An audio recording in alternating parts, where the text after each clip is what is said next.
a New Mexico teacher vanishes without a trace. The newspapers are stacked up and untouched. They saw the dogs were barricaded with an overflowing bowl of food. I'm very worried. Like, this is Twilight Zone creepy to me. A family member's history of violence puts them at the top of a short list of suspects. He had threatened her with a knife, and she ended up calling the police. I used to always tell her she was a victim of abuse, domestic violence, only by a child. But the investigation reveals a more complex and disturbing plot involving fraud, a polyamorous relationship, and a woman determined to get revenge. She pulled a lot of people into this situation to fulfill her agenda. All they saw her as was money and a nuisance. She flew into a rage and she snapped. May 6th, 2009. It's a warm spring afternoon in Albuquerque, New Mexico, when authorities receive an emergency call from a teacher named Catherine Frost. Catherine says she's at the home of a coworker, 61-year-old Ellen Roth, and she's worried something has happened to her. Ellen had not come to work for a couple of days, and this was very out of character for her. Ellen was always at work on time, snow, rain, whatever it may be. She's not one to just disappear. Catherine heard dogs barking but didn't see any sign of life and was concerned and asked for a welfare check to be done.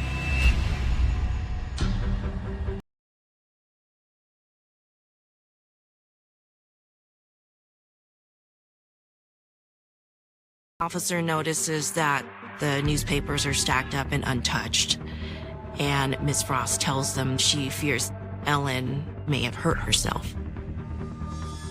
Catherine was aware of a prior incident that Ellen had had where she allegedly fell out of bed and hurt herself seriously. With her falling inside the residence and her not answering the phone, he made the determination that they needed to force entry into the house.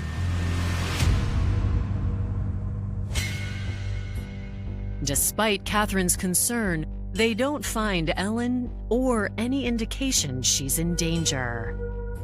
There were no signs of forced entry. There wasn't anything to suggest that there had been some type of a struggle inside the residence.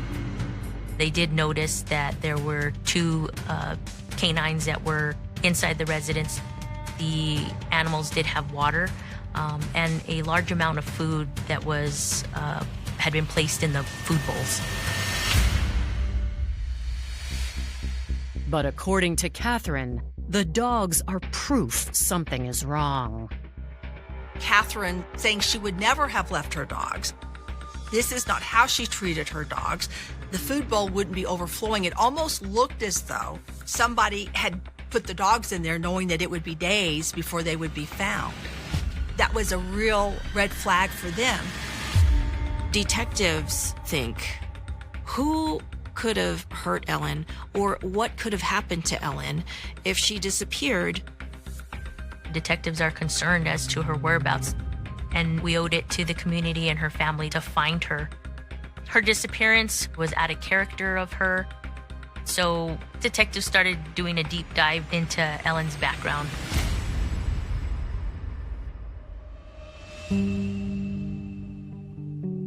Ellen Feeder was born April 15th, 1948, to Emmanuel and Judith Feeder. She was one of 4 children, but the only girl. My sister was born in Miami, and then my family moved to Albuquerque. My dad was stationed there. He was a second lieutenant, and he was in the Air Force.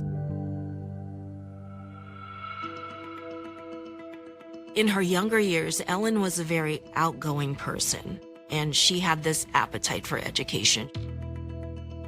Ellen definitely wanted to go to college. She chose the University of Miami, which was ironic because she was born there. And she started taking classes in education. She really liked children, so she enjoyed teaching more, I think, than she thought she would.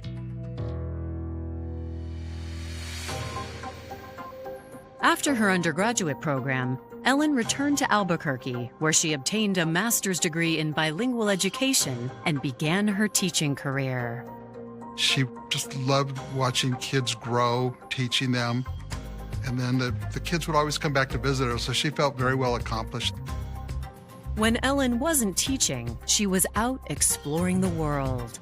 Ellen was very outgoing. She had a lot of friends. She traveled pretty much every summer. She had gone all over the world. She would tell us stories about her travels. She was very well-versed. But there was one thing Ellen seemed to want more than anything else. One of Ellen's goals in life, maybe you could say the major goal in life, was to be a mother. In Albuquerque, she dated people, but just never found that Mr. Right. She's in her 30s now and really wanted to settle down and start a family. Finally, in 1986, Ellen believed she found the man she'd been looking for when she met Jerry Roth. Jerry was a very successful lawyer. He made a lot of money. He seemed to love Ellen and took care of Ellen. Just a year after they started dating, Ellen and Jerry got married. But having children of her own proved to be more difficult than she'd hoped. She tried to have children for many years. I don't believe she could ever get pregnant. She decided to go the next step. She talked to Jerry about possibly adopting a child. I know at first he was not interested, but over time he decided that he would go along with that. In 1990, the Roths adopted a newborn son and named him Brian. When she brought Brian home, she was extremely happy. She felt complete. She loved being a mother. She lived for Brian. Unfortunately, the marriage began to suffer soon afterward. Ellen was so wrapped up with Brian, I think she maybe forgot about her relationship with her husband. Less than a year after they adopt Brian, her husband decides to divorce her. I don't believe she was upset about the divorce. Jerry gave her full custody of Brian, and so she was thrilled about that.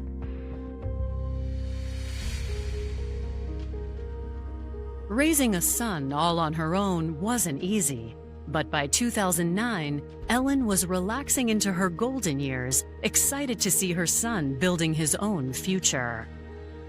Brian had married a young woman named Cathleen and appeared to be settling down. At this point, Ellen is pretty content with the situation that Brian is starting his adult life.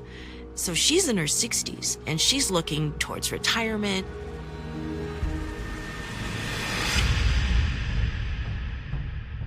With her life seemingly going so well, Ellen's sudden disappearance is difficult for anyone to explain.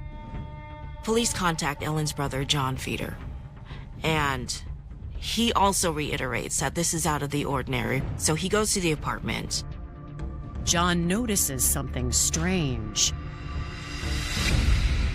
He proceeds to tell them that her 2007 Dodge Caravan is missing. This just further is another piece of the puzzle that leads them to conclude that they need to continue their investigation. They need to do it as quickly as possible.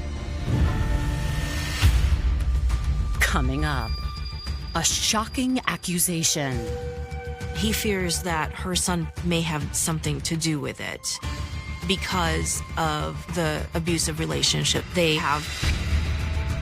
But investigators find the case more complicated than they imagined. She was a very, very deep sleeper, so it's easy for them to get into the house. They were waiting for her.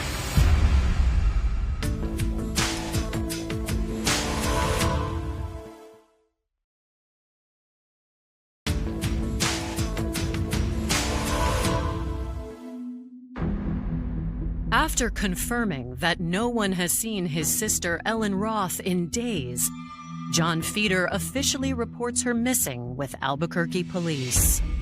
Her minivan is entered into the system, and Ellen is entered as a missing person in NCIC. John tells detectives that if something has happened to Ellen, one suspect immediately springs to mind. He fears that her son Brian may have something to do with it. According to John, 19-year-old Brian has a long history of serious behavioral issues. I know that Brian had a lot of issues, but she tried to meet the challenges as best she could. And as much as he's acting out and difficult, all Ellen knows is to show him love. John says that approach didn't work. Brian began abusing drugs and became more confrontational with his mother. It starts to get so bad that Ellen sends him to New Day, which is a recovery center here in Albuquerque. In a sense, Ellen has to do tough love finally and kick him out.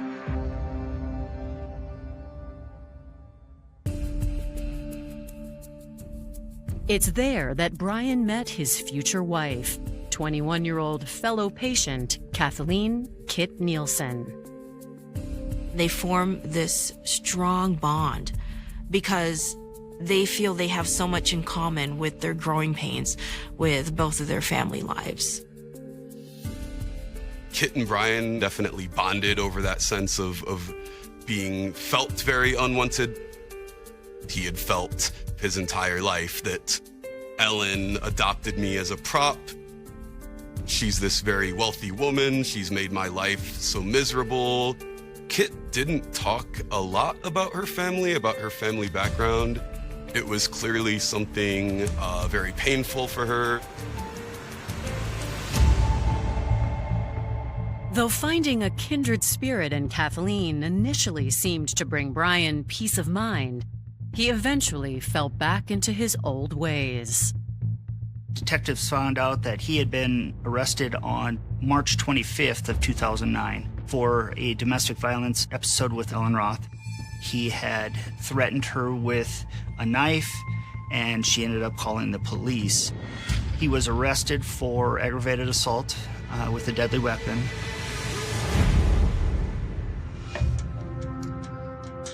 Police records show Brian was sentenced to a year of probation.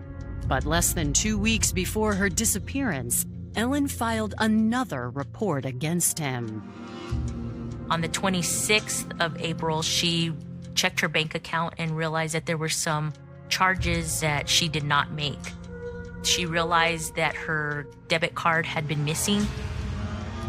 Along with the card, she realizes that 2 diamond rings, a wedding band, and a dinner ring, and 3 necklaces are also missing from her residence.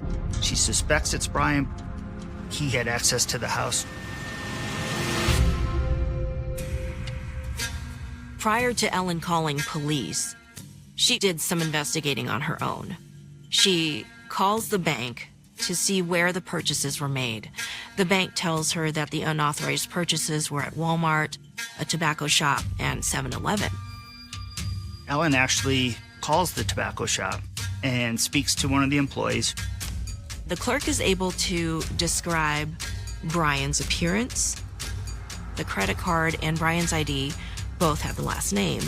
And Brian tells the clerk that his mother gave him permission to use her credit card. The fact that Ellen disappeared 4 days after making this new complaint against her son raises detectives' suspicions. Where was Brian during the time that Ellen was missing? Could he have been involved in her disappearance? Obviously, at this point, you've got one suspect. It's Brian Roth. But Brian's parole officer cast doubt on his involvement. Brian Roth had been arrested on May 1st of 2009 for a probation violation. They did test him for any type of narcotics. He did come back with a dirty sample.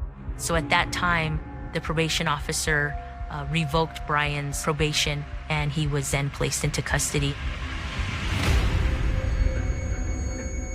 With Brian being incarcerated from May 1st on, there was no way he could have anything physically to do with this. So detectives have to look at the case again. What happened if Brian isn't a factor anymore? 4 days into their search, police get a break in the case. On May 10th of 2009, a telephone call came into the Albuquerque Police Department to report that a vehicle had been located. The caller thought that the vehicle was probably stolen. Law enforcement responds that it matches the description of Elwyn Roth's car, but the license plate on the back of the vehicle does not match the stolen license plate. The officer then decided to look at the VIN number. That VIN number then came back to the registered owner, which is Ellen Roth. The location of the vehicle provides investigators with a possible clue. Ellen was somewhat of a recluse.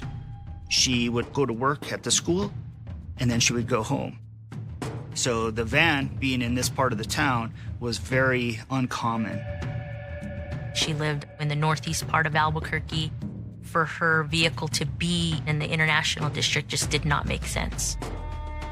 Was she abducted from this location? Was this just a dumping ground for the vehicle? We're looking for any type of trace evidence, any type of DNA, blood, fibers, but detectives noticed that it appeared to have been freshly wiped down.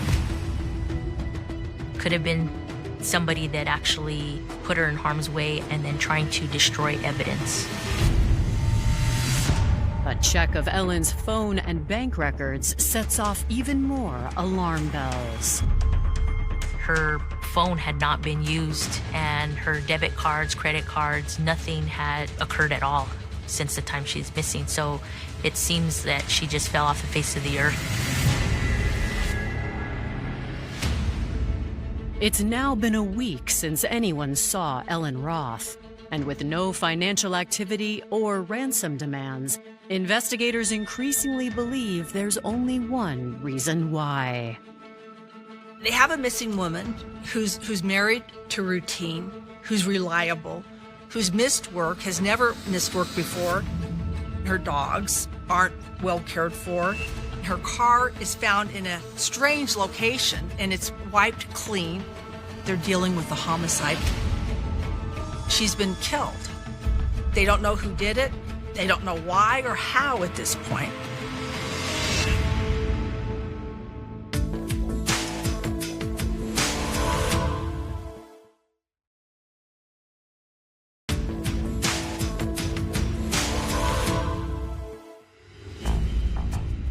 Ellen Roth vanished a week ago, and the limited evidence recovered by police is raising major red flags.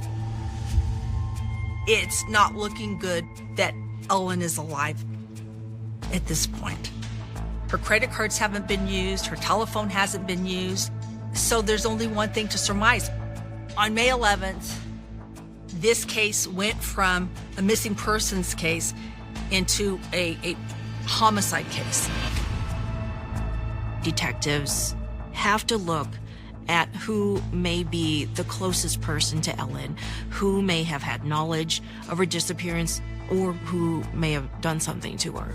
And that person happens to be Brian Roth. Just because he was in jail at the time of Ellen's disappearance doesn't mean that he couldn't have orchestrated something. On May 11th, investigators pay Brian a visit at the Metropolitan Detention Center in Albuquerque. And he comes across to detectives as very concerned. He does tell the detectives that he and his mom didn't have the best relationship. Maybe they butted heads more than once, but he would never wish her harm. Brian says it's likely his mother had some kind of accident because it's happened before. Brian went on to tell us about an incident that happened with his mother, Ellen. She had taken her sleeping pills. She'd taken an extra one that night and then somehow fallen out of bed in the middle of the night. When she hit the floor, a lamp fell off the table and struck her in the head. She bled pretty well on the side of her bed. Kathleen and Brian went over to Ellen's house to help clean. Brian says that was the night of April 25th, and it was also the last time he saw his mother. Police questioned the accuracy of his story, since Ellen reported him for stealing her credit cards and jewelry shortly thereafter. I believe he kind of brushes that off as saying his mother gave him a ring for Kathleen. They walked away from that interview knowing that Brian couldn't have done the act, but he still might be involved in one way or the other. That same afternoon, investigators bring in 21-year-old Cathleen Roth to hear what she has to say.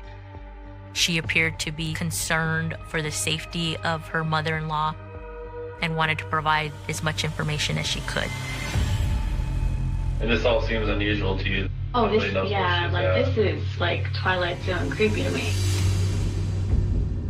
Kathleen corroborated what Brian's statements were about Ellen getting injured around the 25th. After the blood was cleaned up, Ellen gave the credit card and told him, go buy something.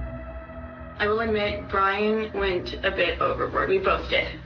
We went to see her the following day on Sunday, apologized, said, I'm really sorry. Here's, the receipts. According to Kathleen, the situation seemed to be resolved. It isn't until later on that week, until either Thursday or Friday, that she puts a police report out. And rather than both of us getting arrested, only he got arrested. This was just kind of Ellen's little power play to kind of control him. It's not the first time she's done it. Usually she cools down after, drops the charges, forgets that it ever happened. This time she was really upset. Kathleen reported a phone call that she had with Ellen around May 1st. Catherine questioned why she only reported Brian as having any involvement with the credit cards. She just goes off, you stole from me, you stole my jewelry. She starts accusing me of all these things. I tell her, Ellen, I have no idea what you're talking about.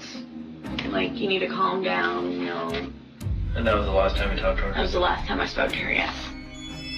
They ask if they can search her apartment, and she willingly lets them. A search is conducted and nothing is found. At this point, we can't avoid the fact that Brian was in jail. Kathleen doesn't appear to have anything to do with this. We can't avoid the fact that somebody else might have done it, and we're running out of leads at this time. We need to regroup and start again. We need to re-interview everybody that we've interviewed already and see if they have anything else to tell us.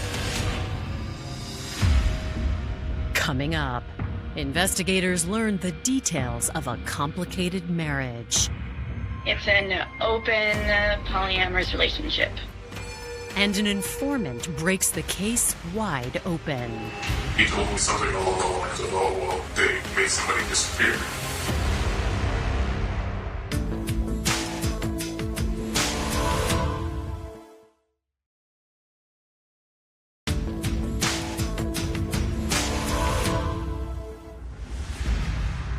After speaking with Brian Roth's wife, Kathleen, and confirming he was in jail when his mother vanished, Albuquerque police find themselves in search of new leads to explain Ellen Roth's disappearance and suspected murder.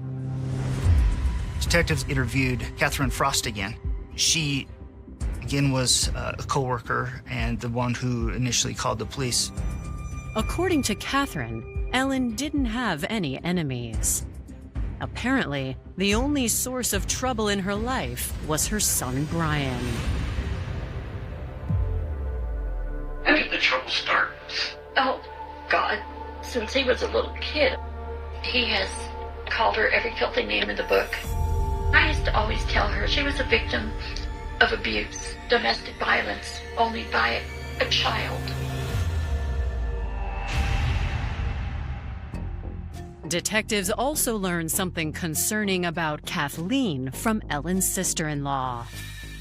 They learn of a phone call between Ellen and Kathleen. This was after Ellen supposedly fell out of the bed. Ellen's sister-in-law happened to be visiting at the time. This is the same May 1st phone call that Cathleen admitted to making after Brian's arrest for credit card theft. But the way Ellen's sister-in-law describes it is quite different. She overheard Kathleen being aggressive towards Ellen. Kathleen was upset and blamed Ellen for Brian being in jail. The fact that she reports Kathleen had one attitude and Kathleen reports that she had another attitude in her statement to law enforcement indicates there's something to be suspicious of. In an effort to discover what else Kathleen might be lying to them about, detectives review Brian's phone calls from jail. One call from May 1st immediately jumps out to investigators. He's telling Kathleen, take everything out of the apartment that we stole, the credit card, everything. And Kathleen tells him, I'm on it. This explains why police found no evidence related to the theft when they searched Brian and Kathleen's apartment 10 days later. And it's not the only revelation in that brief jailhouse phone call. Kathleen is trying to calm him down, and she explains to him that she is at Bella's house. Brian asks her to tell Bella, an unknown person at this point, that he loves her, which raises questions, and it's odd that a man would tell his wife that he loves another woman. On May 28th, 3 weeks after Ellen was last seen alive, detectives confront Kathleen with the new information they gleaned from the phone call. She did finally admit that she did steal the credit card and that it wasn't given to her as she originally advised. Kathleen has told us these credit cards were given to her to use. Now she's saying she's taken it. So she is establishing a pattern of not being honest and truthful with the detectives. When detectives ask her to tell them about Bella, her answer is more surprising. Kathleen tells detectives that Brian was actually dating Bella Gonzalez. She is Brian's girlfriend. What's the deal with that? It's an open polyamorous relationship. So is your marriage an arrangement, or you actually love each other? Both. Both her and Brian, they see other people. It was essentially a marriage of convenience so that they could get insurance, food stamps, and government subsidies. They were both obviously very open about their dating other people. But yeah, there was meaning to them behind this marriage. They were always going to be there for each other. Kathleen also admits she and Brian were using Ellen for financial gain. Our relationship with her wasn't a very ethical one. Like, we would see her and she would help us out with gas, help us out with various bills. Your relationship with her is mostly because of the money. A lot, yeah. The change in Kathleen's statement raises further red flags. But investigators don't want to make an arrest too soon. They decide to let her go because detectives want to see what else Kathleen will do in hopes that she can possibly lead them to where Ellen is. Time has passed and we still don't know where Ellen is. We don't know if she's alive. We don't know if she's being held captive somewhere. We have no idea where she's at. Brian and Cathleen at this point in the investigation were still persons of interest because there were certain things that we wanted to still figure out. Cathleen doesn't make any suspicious moves, but on September 1st, 4 months after Ellen disappeared, police finally get the break they've been looking for from an unexpected source. He walks into the Edgewood Police Department. He says he has information about the missing Albuquerque schoolteacher.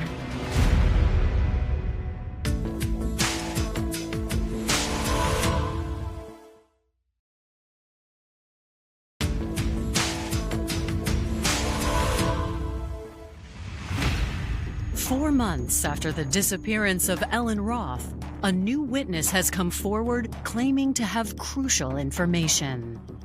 The anonymous informant says he has been wrestling with the decision to come forward with what he knows.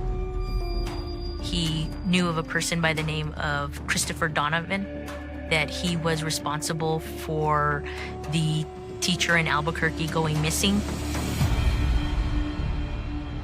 He was just kind of bragging about it, you know? Okay.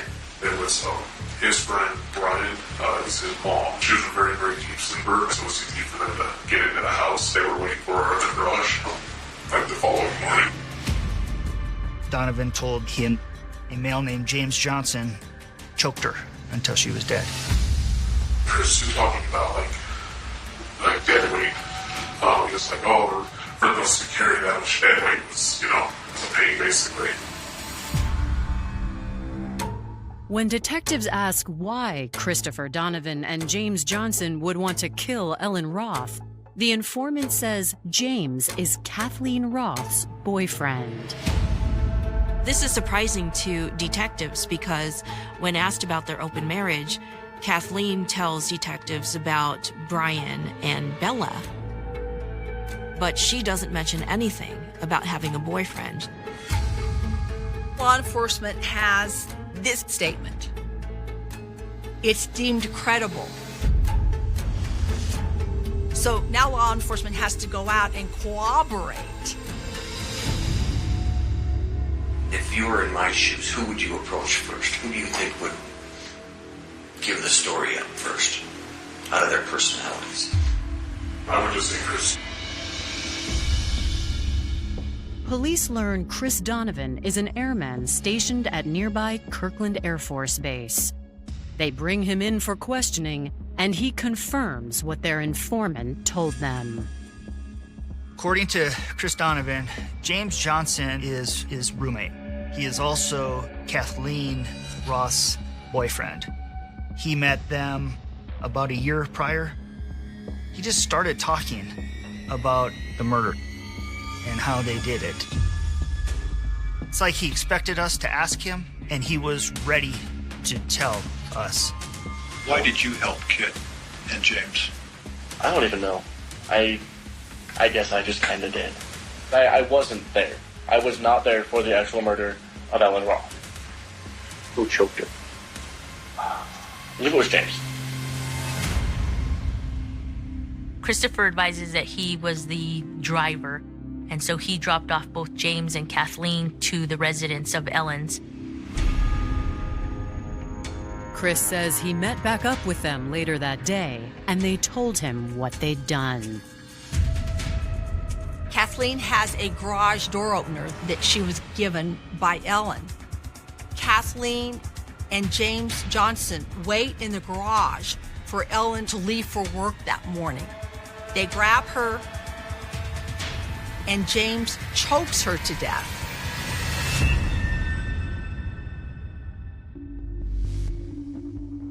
Then they wrap her body, put it in her van, and text Donovan that the deed has been done. He assisted them in moving Ellen's body. They then drive out to Jemez, a remote area in the Jemez Mountains. And Christopher notices that there is already a pre-dug hole.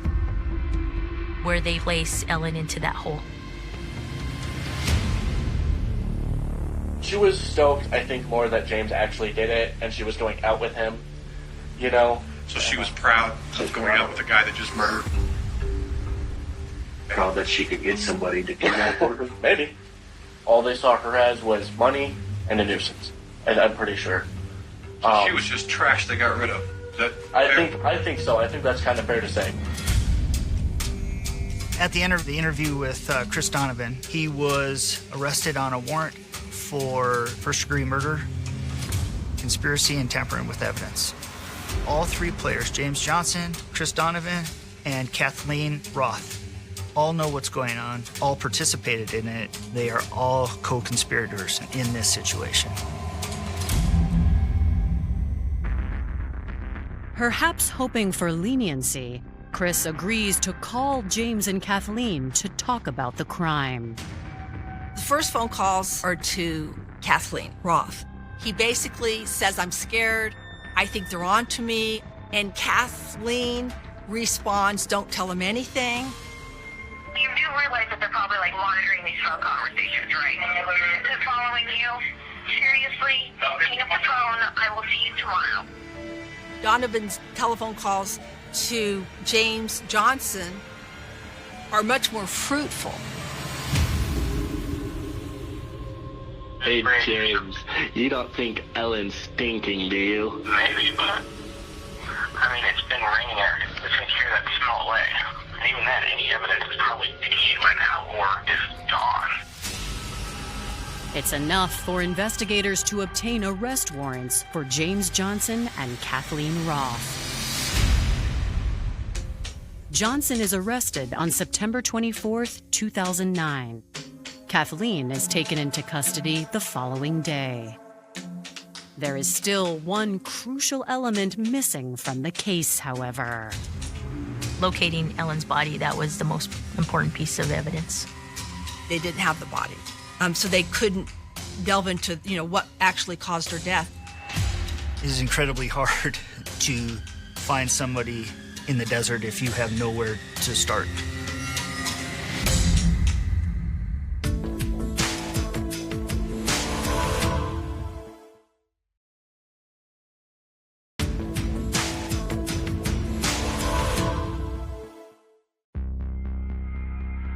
Kathleen Roth, her boyfriend James Johnson, and Chris Donovan have been arrested for the murder of 61-year-old Ellen Roth. But prosecutors know without a body, it will be a difficult case to convict. James Johnson did not want to talk to us. He did not give a statement or anything. Kathleen, right away, she invokes her right and does not want to speak to authorities. Since Kathleen stood to profit from her mother-in-law staying alive, motive is also an issue. But it becomes clearer when Brian's girlfriend, Bella Gonzalez, agrees to talk to investigators. According to Bella, when Brian was arrested, Kathleen flew into a rage and she snapped because she felt Ellen was taking Brian away from her. He got this very strong sense of not just injustice in the world, but injustice directly kind of pointed at her. She thought that she needed to do something about it to avenge her husband and decided to take it upon herself to be the mastermind. She wasn't going to let Ellen have the last word. She pulled a lot of people into this situation to fulfill her agenda.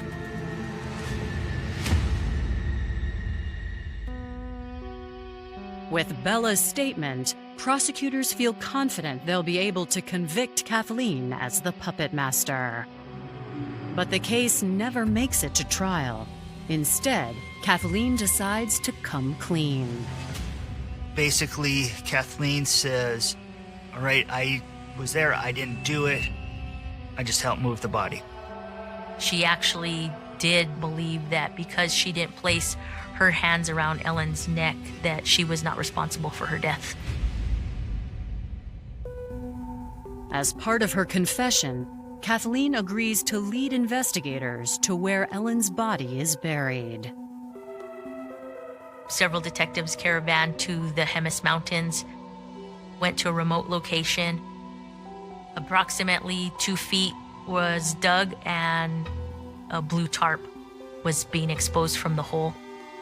They contacted the Office of the Medical Investigator to retrieve Ellen Roth's body. Nearly 5 months after her disappearance, Ellen's killers are brought to justice. Christopher Donovan pled guilty to second-degree homicide, and he received up to a 15-year sentence.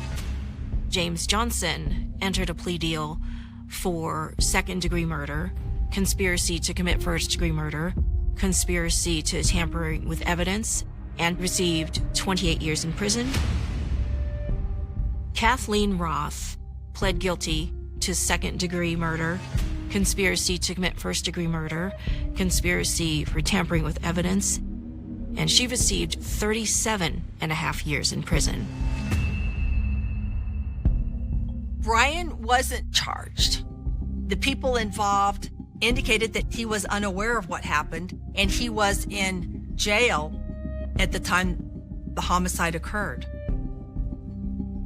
I do not believe the perpetrators got what they deserved. Why should they get a chance to live when Ellen doesn't get that chance?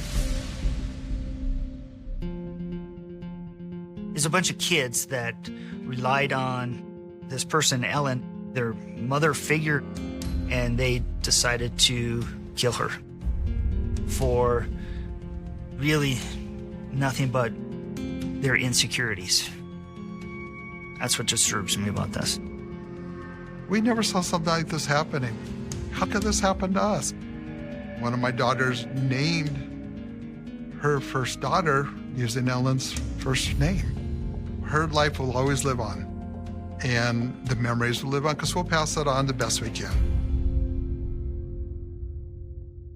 The call came in just before dawn, the kind of hour when the world feels suspended between truth and nightmare, when silence presses harder against the walls and every sound feels misplaced.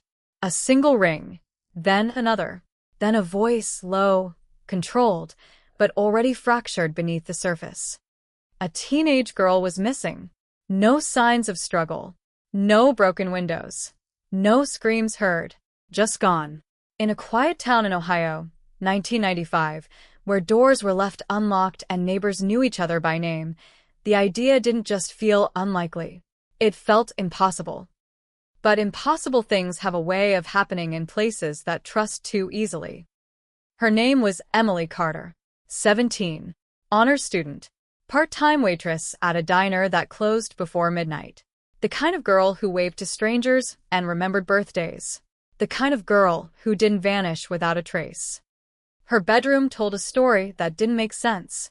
The bed unmade, like she'd been there only moments before. A lamp still glowing softly. A half-finished note on her desk, the pen resting exactly where it had slipped from her fingers. No forced entry. No overturned furniture. No blood. No noise. Just absence. Clean. Surgical. Deliberate. The first officers on scene walked through that house like intruders in a museum, careful not to disturb what little remained of normality. Her parents stood frozen in the hallway, eyes wide, voices caught somewhere between denial and dread. They repeated the same sentence over and over, as if saying it enough times would make it true. She was just here. She was just here. By sunrise, the word had already spread. Missing. Teenager. Ohio. 1995, the kind of headline that grips a community and doesn't let go. Neighbors gathered in clusters, whispering theories they didn't fully believe. Search parties formed before breakfast. Volunteers combed through fields, woods, drainage ditches. Every shadow felt suspicious. Every stranger, dangerous. But there were no strangers. That was the first thing that didn't sit right. Investigators quickly realized this wasn't a random abduction. There were no signs of forced entry, no footprints outside the window, no tire tracks cutting through the gravel. Whoever took Emily didn't break in. They didn't need to. The door had been opened willingly. Or worse, it had never been locked. And that narrowed everything down. Friends were questioned first. Classmates. Teachers. Anyone who had seen her in the last 48 hours. The answers came quickly, almost too clean. She had been at school. She had gone to work. She had come home. No arguments. No threats. No signs of fear. If something had been building beneath the surface, Emily hadn't shown it. Then came the family. Her parents, cooperative, shaken, desperate. They opened every drawer, handed over every photograph, every memory. Detectives searched for cracks, tension, secrets, anything that might suggest the danger came from inside. But nothing surfaced. No history of abuse. No financial stress. No hidden conflicts. Just a family collapsing under the weight of something they couldn't understand. And yet the answer was there. It had to be. Because people don't just disappear. By the third day, the search had expanded beyond the town. Helicopters scanned the tree lines. Dogs traced scents that ended abruptly, like a sentence cut off mid-word. The media arrived, turning quiet streets into backdrops for urgency and fear. Cameras pointed at tearful neighbors. Microphones pressed toward anyone willing to speak. And with every passing hour, the story grew louder, heavier, more impossible to ignore. A missing girl becomes something else when time stretches. She becomes a question, then a mystery, then, slowly, a shadow that refuses to fade.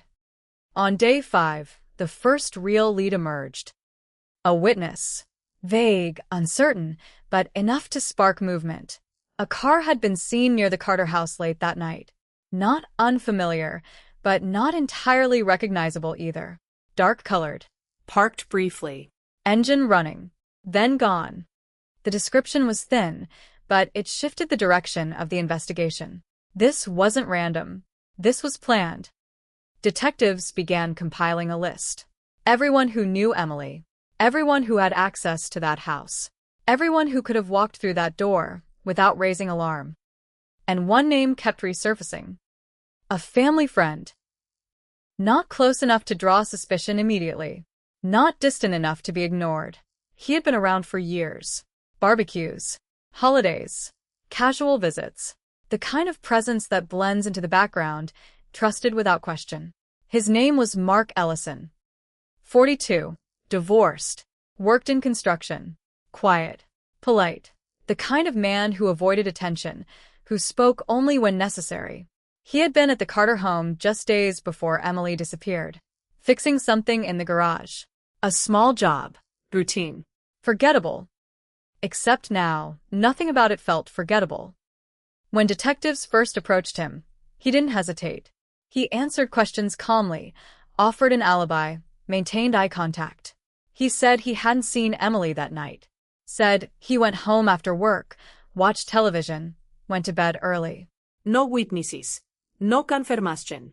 Just his word. And at the time, his word was enough. Because there was nothing else. No evidence tying him to the scene. No fingerprints out of place. No fibers. No DNA. In 1995, forensic technology wasn't what it is now. What couldn't be seen often couldn't be proven. And suspicion, no matter how strong, wasn't enough to make an arrest. So the investigation widened again. Weeks passed, then months. Posters faded under the sun. Search efforts slowed. Volunteers returned to their routines, carrying with them the quiet guilt of moving on. The Carter family didn't move on. They couldn't. Every knock on the door carried hope. Every phone call a possibility. They lived in a state of suspended grief, unable to mourn, unable to heal. And the town changed. Locks appeared on doors that had never needed them. Parents walked their children to school. Strangers were no longer greeted with smiles. Something invisible had settled over the community, something heavy and persistent. A question without an answer. Years went by. The case file grew thicker, but no clearer. Leads dried up. Witnesses forgot details. Evidence sat untouched in storage, waiting for a future that might never come. Emily Carter became a name spoken in past tense, then rarely spoken at all. A cold case. But cold doesn't mean dead. It means waiting. Waiting for time to loosen something. Waiting for a mistake. Waiting for the truth to surface in ways no one can predict. And sometimes the truth waits decades. In the years that followed, Mark Ellison remained exactly where he had always been. Same town. Same job. Same quiet routine. He attended community events, nodded to neighbors, lived a life that appeared untouched by the shadow that lingered over everything else. No arrests. No charges. No closure. But suspicion doesn't disappear. It settles. It lingers. It waits. And somewhere beneath the surface, buried under years of silence, something remained unfinished.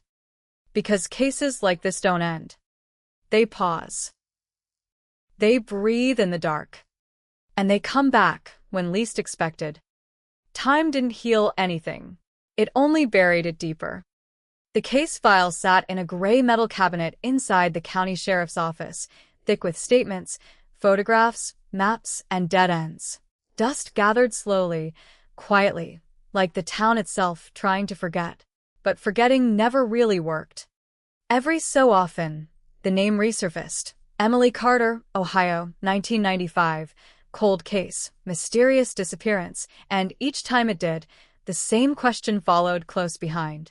How does a girl vanish from her own home without a sound? Detectives rotated in and out over the years, each one inheriting the same unanswered puzzle. Fresh eyes. Same frustration. They would start at the beginning, retrace every step, read every statement, circle the same names. And every time, the line of inquiry curved back to one familiar point. Mark Ellison. Not because there was proof. There never was. But because something about him refused to settle. His name appeared too often, just at the edges of relevance, like a shadow that kept returning no matter how many lights were turned on. He had been one of the last people at the Carter house. He knew the layout. He knew the family's habits. He knew when Emily would be alone. None of that was illegal. None of it was enough. But it was something. In the late 1990s, investigators tried again. A second round of interviews. More direct this time. More pressure. Ellison sat in the same chair, in the same small interrogation room, under the same humming fluorescent light. His posture unchanged. Calm. Measured. Almost rehearsed. They asked about the night again. He repeated the same story. Went home. Ate dinner. Watched television. Went to bed. No deviations. No hesitation. When pressed, he grew quieter, not defensive. Just smaller, like someone who had already decided how much he would give, and nothing more. They asked if he would take a polygraph. He agreed. The results came back inconclusive. Not a failure, not a pass. Just another layer of uncertainty that added nothing and removed nothing. It was like chasing a ghost that refused to take shape. And so, once again, the case stalled. By the early 2000s, the world had changed. Technology moved faster. DNA analysis improved. Cold cases across the country began to reopen, driven by new tools and new hope. Evidence that once meant nothing could suddenly speak. Tiny traces. Invisible connections. The past, re-examined under a sharper lens. Emily Carter's case was pulled from storage. Boxes reopened. Evidence recatalogued. Items that had once been considered irrelevant were now handled with new care. Clothing. Personal belongings. Fibers. Swabs taken from surfaces that had long since been cleaned. Every piece was tested again, this time with methods that didn't exist in 1995. And for a moment, it felt like something might finally break. But progress came slowly. Most of the samples were degraded. Time had done its work. What remained was partial, incomplete, frustratingly close to useful, but never quite enough. Investigators chased fragments, building theories that collapsed under scrutiny. Each small discovery led to another dead end. Except for one. A trace. So small it had been overlooked for years, recovered from an item found in Emily's room. It wasn't enough to identify a person outright, but it was enough to compare. Enough to keep on file. Enough to wait. And waiting, in this case, meant everything. Because technology doesn't just advance, it catches up. As databases expanded and methods improved, that tiny fragment of DNA became more valuable. What once required a full profile could now be matched with far less. Partial sequences could link to relatives, to family trees, to patterns that stretched far beyond the immediate circle of suspects. Investigators submitted the sample again. Then they waited. Weeks turned into months, months into a year. And then, quietly, without warning, the system returned something it had never returned before. A connection. Not a direct match. Not a name flashing on a screen, but a link. A familial tie. Someone in the database shared genetic markers with the unknown profile. Distant but measurable. Enough to begin narrowing the field. The process was meticulous, painfully slow, building family trees, cross-referencing records, tracing bloodlines through generations, each step bringing them closer, not to a suspect, but to a direction. And that direction led somewhere unexpected. Back to someone they already knew. Mark Ellison. The connection wasn't immediate. It didn't point directly to him. But as investigators mapped the relationships, the lines converged. A relative in the database. A shared lineage. A path that, when followed carefully, led straight back to the same man who had sat calmly in that interrogation room years before. This time, the silence felt different. Because now there was something more than suspicion. There was science. But science still needed confirmation. Detectives couldn't act on a partial link. They needed a direct sample. Something undeniable. Something that would hold up in court. Something that would turn decades of uncertainty into a single, irreversible truth. And getting that sample required patience. They couldn't just ask. Not yet. Not without tipping him off. If Ellison sensed anything, if he changed his behavior, if he disappeared, years of work could vanish in an instant. So they watched. Quietly, carefully. The same way he had lived all these years. They tracked his routines, his habits, the places he went, the people he spoke to. Nothing about his life suggested guilt. No sudden moves. No signs of anxiety. He was still the same man the town had known for decades. Predictable. Invisible. And that made him even more unsettling. Because if he had done it, if he had taken Emily Carter from her home in the middle of the night without a trace, then he had carried that secret flawlessly for years. Through interviews, through suspicion, through the slow grind of an investigation that never quite went away. That kind of control wasn't normal. It was calculated. One afternoon, as Ellison left a local diner, investigators saw their opportunity. He finished his meal, paid in cash, and walked outside, leaving behind something small, something ordinary, something people discard without thinking. A coffee cup. Paper. Lightweight. Disposable. But not to them. They waited until he was gone. Then they moved in, carefully retrieving the cup, preserving it, sealing it. Inside that thin layer of cardboard and plastic was what they needed. DNA. Fresh. Unquestionable. The sample was rushed to the lab. And then the longest wait of all. Days passed without updates. Detectives checked in constantly, replaying the same thoughts, the same possibilities. If it matched, everything would change. If it didn't, they would be back where they started, chasing shadows with nothing solid to hold on to. The call came late. Not dramatic. Not loud. Just a quiet confirmation delivered in a tone that carried more weight than any headline ever could. It was a match. Not partial. Not approximate. Exact. The same genetic markers found in Emily's room all those years ago now sat in a lab report, tied directly to Mark Ellison. the man who had been there, the man who had answered their questions without hesitation, the man who had lived freely while the town searched for answers. For decades, the case had been a question. Now it had a name. But a name wasn't the end. It was the beginning of something far more explosive.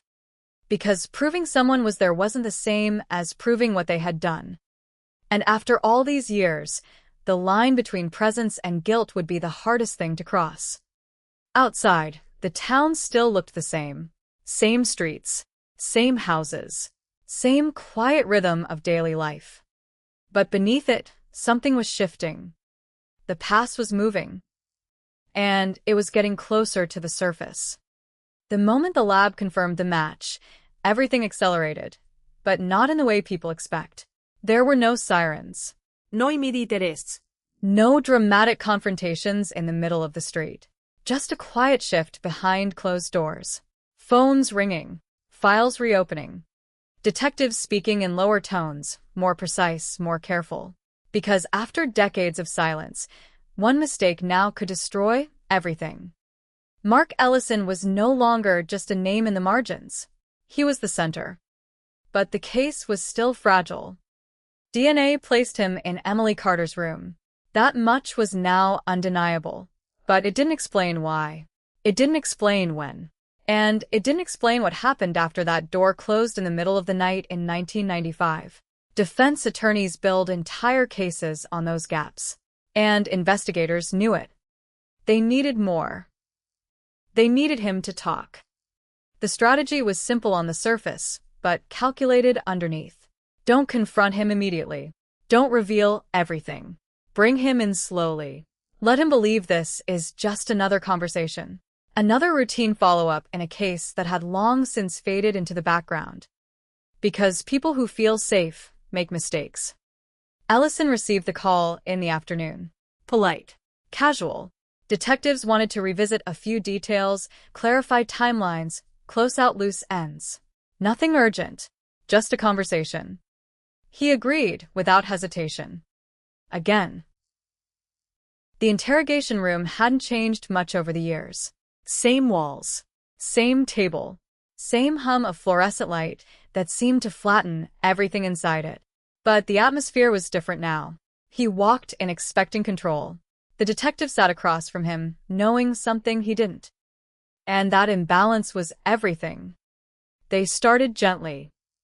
Small talk, routine questions, revisiting the past like it was just another memory to be organized. Ellison answered the same way he always had, calm, measured, consistent.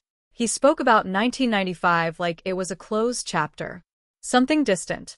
Something already resolved in his mind. He described the Carter house, the garage, the repair work he had done. He remembered details that most people would forget. The kind of details that suggest familiarity, comfort. Then they shifted. Subtle at first. A change in tone. A pause before the next question. They asked about Emily directly.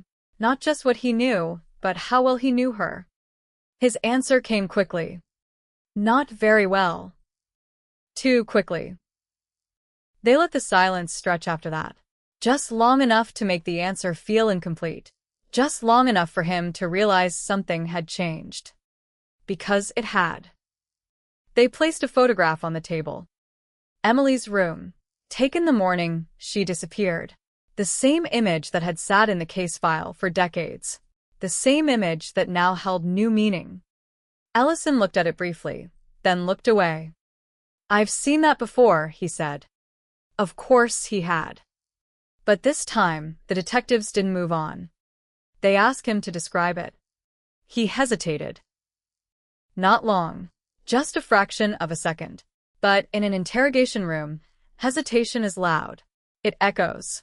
It stretches into something far bigger than it should be. It's her room, he said finally. Another pause. And you've been in that room before? One detective asked, his voice even, almost neutral. Ellison shifted slightly in his chair. Maybe. I don't remember. Another small crack. Because before, he had been certain. Before, everything had been clear. Now, uncertainty was creeping in, soft but unmistakable. They let him sit with it. Then they moved again. This time, they didn't ask a question.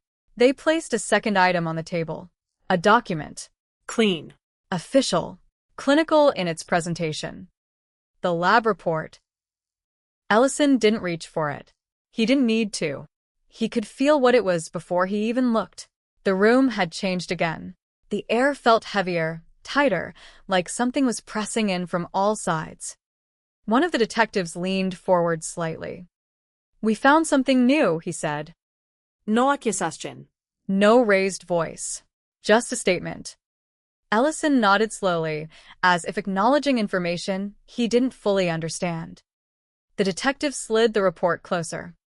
"Your DNA was found in Emily Carter's room." The words landed flat, but the impact was immediate. For the first time, Ellison didn't respond. No denial. No explanation. Just silence. And in that silence, everything shifted.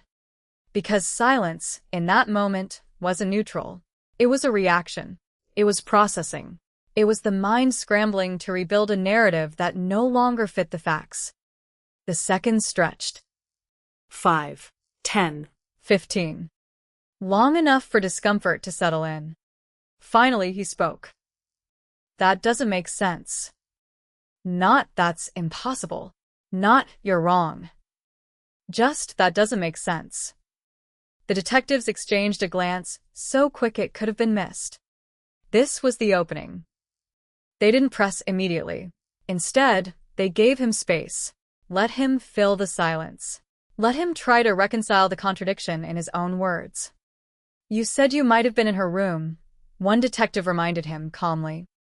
"Maybe," Ellison replied, his voice lower now, less certain. "When would that have been?" "I don't know. A long time ago." Before, his answers had been precise. Now they were vague, slipping, shifting. They leaned in just enough. "Because the DNA, we found it's not from a long time ago." Another pause. Ellison's eyes flickered toward the report, then away again. His hands, which had rested calmly on the table before, now pressed lightly against the surface, fingers tightening just slightly. "What are you saying?" he asked. And there it was. Not a denial, a question. The detectives didn't answer directly. They didn't need to. Instead, they laid out the timeline again. Slowly. Methodically. The night Emily disappeared. The lack of forced entry. The absence of noise. The fact that whoever entered that room had been allowed inside. And then they brought it back to him. "You were there," one of them said quietly. This time, Ellison shook his head. No. But the word didn't carry the same weight it had before. It wasn't firm. It wasn't immediate. It was delayed, softer, like it was already losing ground. They pressed just a little harder.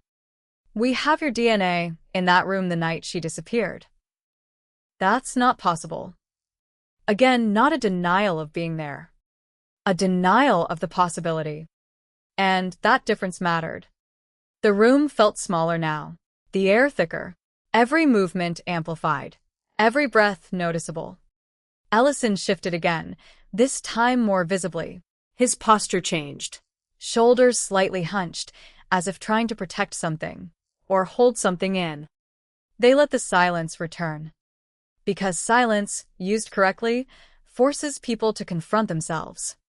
And in that moment, Ellison was alone with something he hadn't faced in years. The truth. Or at least the edge of it. He exhaled slowly, eyes fixed somewhere just beyond the table, as if searching for a version of events that could still hold together. "I didn't hurt her," he said. The sentence came out quietly. Carefully. But it was the first time he had moved beyond denial. He didn't say he wasn't there. He didn't say the evidence was wrong. He said he didn't hurt her. And that changed everything. The detectives didn't react outwardly. No sudden movement. No raised voices. Just a slight shift forward, a subtle tightening of focus. because now the narrative was moving. Piece by piece. I didn't hurt her, Ellison repeated, this time louder, as if trying to convince himself as much as them. But you were there, one detective said, almost gently. Ellison didn't answer. His silence once again filled the room. Outside, the world continued as if nothing had changed. Cars passed. People moved through their routines. The town remained quiet, unaware that inside that small room, after decades of uncertainty, the truth was beginning to surface. Not all at once, not cleanly, but in fragments. And fragments, when put together carefully, become something undeniable. Ellison leaned back slightly, his composure fractured but not broken. Not yet. His eyes moved between the detectives, searching, calculating, trying to understand how much they knew, how much they could prove, how much he still controlled. But control was slipping. Slowly. Inevitably. Because the past, once exposed, doesn't go back into hiding. It pushes forward. And now, after all these years, it was finally starting to speak. The room didn't get louder. It got quieter. That was the first sign things were breaking. No raised voices. No dramática acquiescence. Just a slow tightening, like a vice closing 1 millimeter at a time. The detectives didn't rush him. They didn't need to. The evidence had already shifted the ground beneath his feet. Now all they had to do was let him feel it move. Mark Ellison sat still, but not the same kind of still as before. Earlier, his calm had been controlled, deliberate. Now it was defensive, held together, fragile. I didn't hurt her. He said it again, softer this time. Not to them. To himself. One of the detectives leaned back slightly, giving him space, another calculated move. Pressure doesn't always come from pushing. Sometimes it comes from stepping away and letting silence do the work. You were in her room, the detective said, almost conversational. Ellison stared at the table. No answer. We have your DNA there. Not old, not accidental, recent, from that night. A pause. You need to explain that. The word explain hung in the air, heavier than accusation. It implied there was an explanation, that this could still make sense, that there was a version of events that didn't end in something irreversible. Ellison's jaw tightened. His mind was moving now, fast, searching for something to hold on to. A story, a version that could survive what they knew. I told you I might have been in the room before. That's not what the evidence says. Another pause. Longer this time. The fluorescent light hummed above them, constant, indifferent. It didn't flicker. It didn't change. But in Ellison's eyes, something did. A flicker of something harder to name. Not panic. Not yet. But pressure. They shifted again.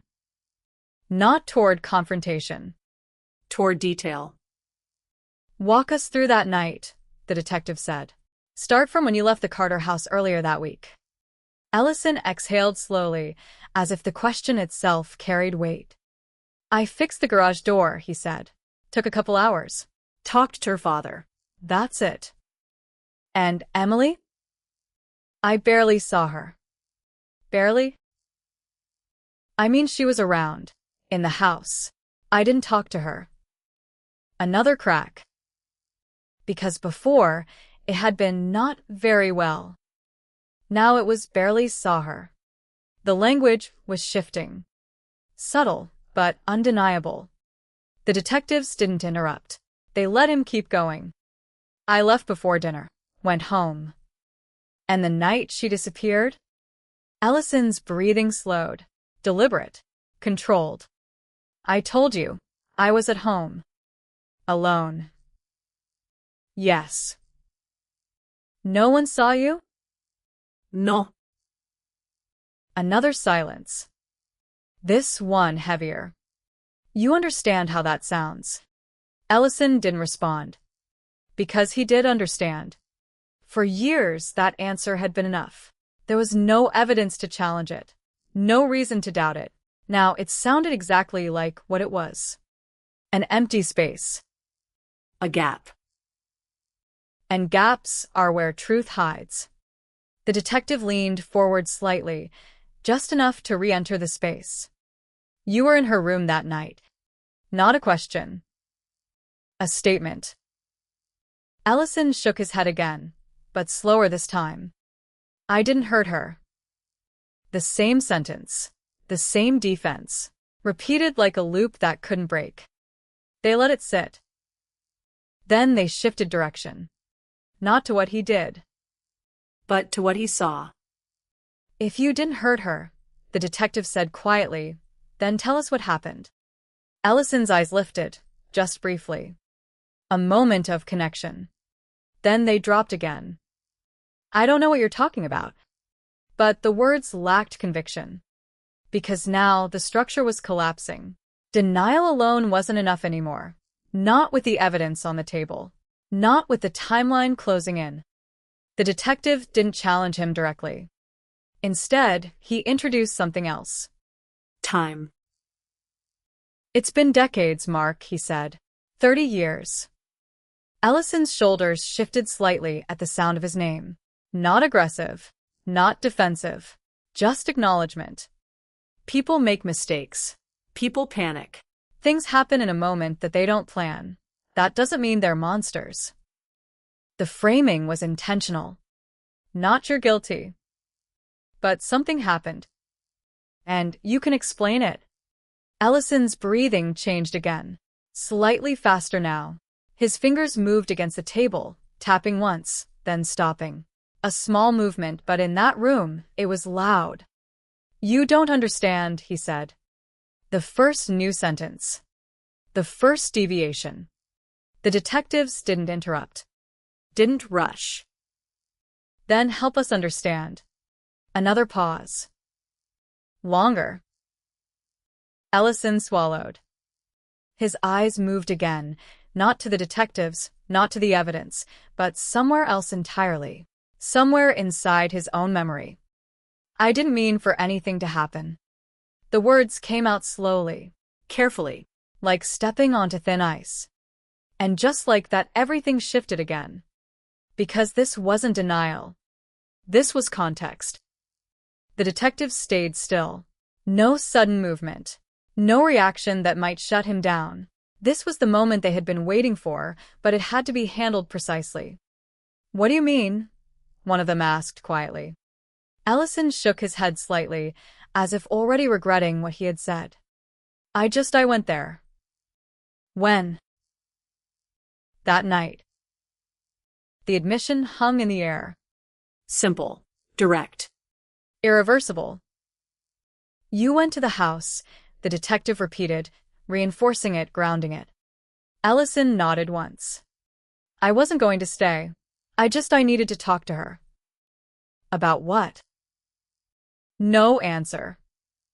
Another pause. But this pause felt different. It wasn't resistance. It was hesitation. The kind that comes before something difficult, something that changes everything. I don't know, Ellison said finally. It sounds stupid now. Tell us anyway. He exhaled again, longer this time. I thought she was different. The sentence trailed off, unfinished. But the meaning was already forming.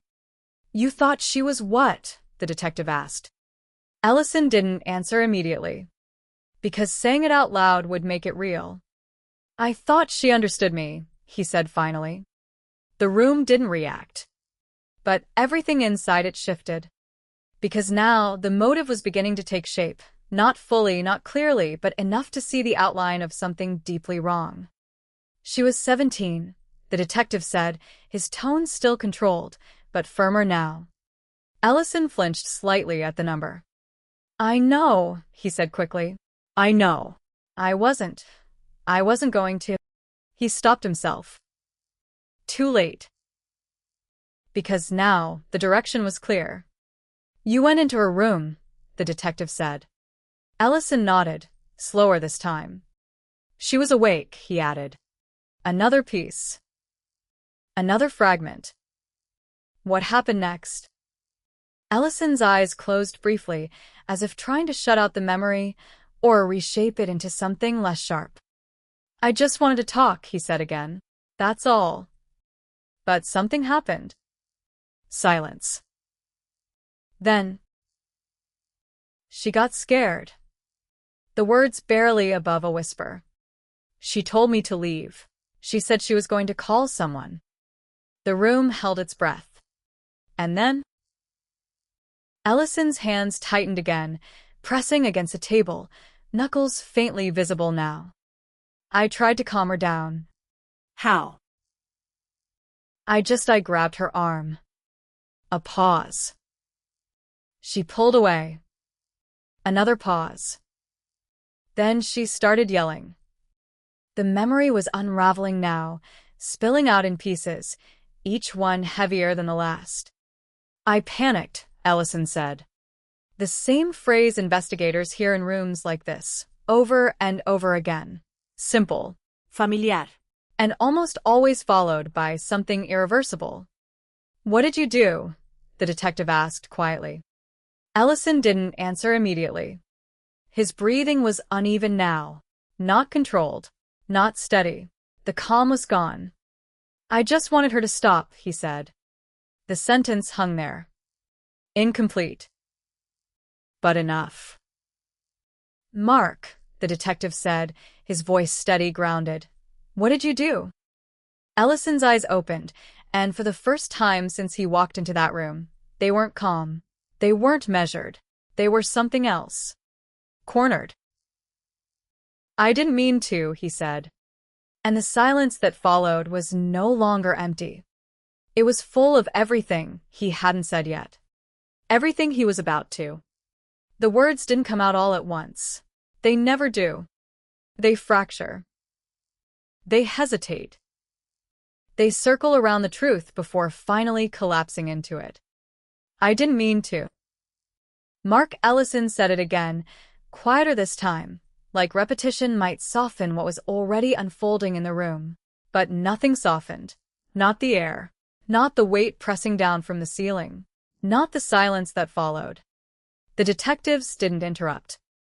They knew this moment. This was where everything fragile either held together or shattered completely. What did you do? The question came again, low, steady, controlled. Ellison's hands were no longer still. His fingers pressed together, then apart, then back again, like he was trying to contain something physical, something that wouldn't stay inside. She was yelling, he said. She kept yelling. His voice trembled, not dramatically, not loud, but enough. Enough to show that whatever control he had carried into this room was gone. I told her to stop. I told her I wasn't going to hurt her. A pause. But she didn't believe me. Another pause. She tried to get past me. His breathing caught slightly on the last word. The detectives leaned in just enough. Not aggressive. Not confrontational. Just present. And then Ellison swallowed. I grabbed her again. How? Her arms, I didn't want her to run. And then the repetition was deliberate, step by step. No room to skip ahead. No room to blur the edges. Ellison's eyes stayed fixed on the table now, like he couldn't afford to look anywhere else. She kept fighting, he said. She was stronger than I thought. The sentence carried something twisted inside it.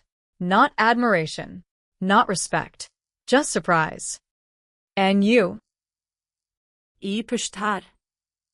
The room held still. Where? Back. Toward the bed. Another piece. Another fragment locking into place. What happened when she hit the bed? Ellison hesitated again. Longer this time. Because this was the line. Everything before could be framed as panic, as confusion, as something that spiraled out of control. What came next couldn't. I just wanted her to stop yelling, he said. The same sentence. But now it carried something heavier. What did you do to make her stop? The detective's voice didn't change. It didn't need to. Ellison's hands tightened again. I covered her mouth. The words came out faster now, like they were trying to outrun themselves. With what? My hand. Just my hand. How long? I don't know. The answer came immediately. Too quickly. The kind of answer that signals avoidance. You don't know, or you don't want to say? Ellison's jaw clenched. I don't know, he repeated, but this time there was less certainty behind it. Was she still fighting? A pause. Yes. Was she still yelling? Another pause. No. The room didn't move. Because that answer mattered. Why wasn't she yelling? Ellison didn't respond. His breathing had become uneven now, shallow, like each breath had to be pulled in with effort. Mark, the detective said, quieter now but sharper. Why wasn't she yelling? Ellison shook his head slightly. I don't know. But the words didn't hold. They couldn't. Because the story was already forming, piece by piece, and there was only one direction it could go. You covered her mouth, the detective continued. She was fighting. Then she wasn't yelling anymore. What happened? The silence stretched. Long. Heavy. Ellison's shoulders slumped slightly, just enough to show something inside him had shifted again. I think she couldn't breathe. The words landed softly, but they carried the full weight of everything that followed. You think? I didn't mean to, he said again, faster now. I wasn't trying to, I just wanted her to stop. That's it. Just stop. But the repetition wasn't convincing. Not anymore. Because intent doesn't erase outcome. And when you took your hand away? The detective asked. Ellison's eyes closed briefly. She wasn't moving. A pause. I thought she passed out. The explanation came quickly, almost defensively. I didn't know. I didn't know what happened. But the room didn't accept that. Because the pattern was clear. She wasn't moving, the detective repeated. What did you do then? Ellison exhaled sharply. I shook her. I told her to wake up. Another pause. She didn't. And then I checked her. I don't know, I just. His voice broke slightly, not with emotion, but with pressure. I couldn't feel anything. The words came out slower now. More deliberate. I couldn't feel anything. The silence that followed wasn't empty. It was final. Because that was it.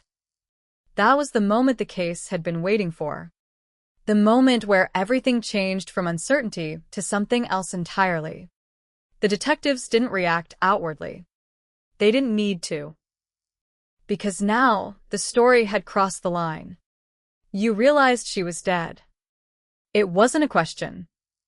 Ellison didn't answer. He didn't need to.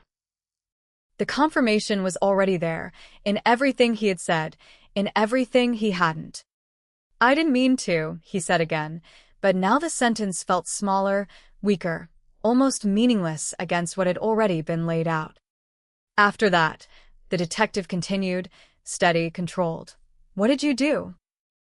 And this was the part that would define everything else. Because panic doesn't end when something goes wrong. It evolves. It chooses. Ellison's hands stopped moving. Completely. Like, whatever came next required stillness. I didn't know what to do, he said. A familiar frase. Often used. Rarely true. You were in the house, the detective said. Her parents were asleep. Ellison nodded faintly. You had time. Another nod. So, what did you do? The question hung there. He hesitated. Because this part wasn't about panic. This part was about decision. I couldn't leave her there, he said. Why not? They'd know it was me. There it was. Not fear of what had happened. Fear of being caught. The room shifted again. Subtly. But enough. So you made a choice, the detective said. Ellison didn't respond. What was that choice? The silence stretched. Then, I moved her. The words came out flat. Empty. Like they had been sitting there for years, waiting to be said. Where? I took her out. How? The back door. You carried her? Yes. Another piece. Another step forward. And then? Ellison's breathing slowed again, but not back to calm. This was something else. Controlled but heavy, like he was walking through the memory one step at a time. I put her in my truck. What time was this? I don't know. Late. Did anyone see you? No. Another pause. And where did you go? Ellison didn't answer immediately. Because this was the last piece. The one that had remained hidden for decades. The one that turned a disappearance into something final. I drove, he said finally. Where? Out of town. How far? I don't know, maybe 20 minutes. Maybe more. The vagueness was back. But now it didn't matter. Because the structure was complete. You stopped somewhere. Yes. Where? Ellison swallowed. A field. What kind of field? Just empty. Trees nearby. Dirt road. Another fragment. Another step closer to the truth that had been buried for 30 years. And Emily? The detective asked. Ellison didn't look up. I left her there. The sentence landed without emotion. Flat. Cold. Final. The room didn't react. Because the weight of it didn't need reaction. It was already there. Everywhere. And for the first time since 1995, the question that had haunted an entire town had an answer. Not complete. Not clean. But undeniable. A girl didn't just disappear. She was taken. She was silenced. And she was left behind in a place no one had ever thought to look. The silence that followed wasn't just in the room. It stretched far beyond it. Across years. Across memories. Across everything that had been waiting for this moment. And now that it had come, there was no going back. The room didn't erupt when he said it. There was no visible shock, no raised voices, no sudden movement. Just a stillness that settled in, heavier than anything that had come before. Because now, the silence wasn't uncertainty. It was confirmation. I left her there.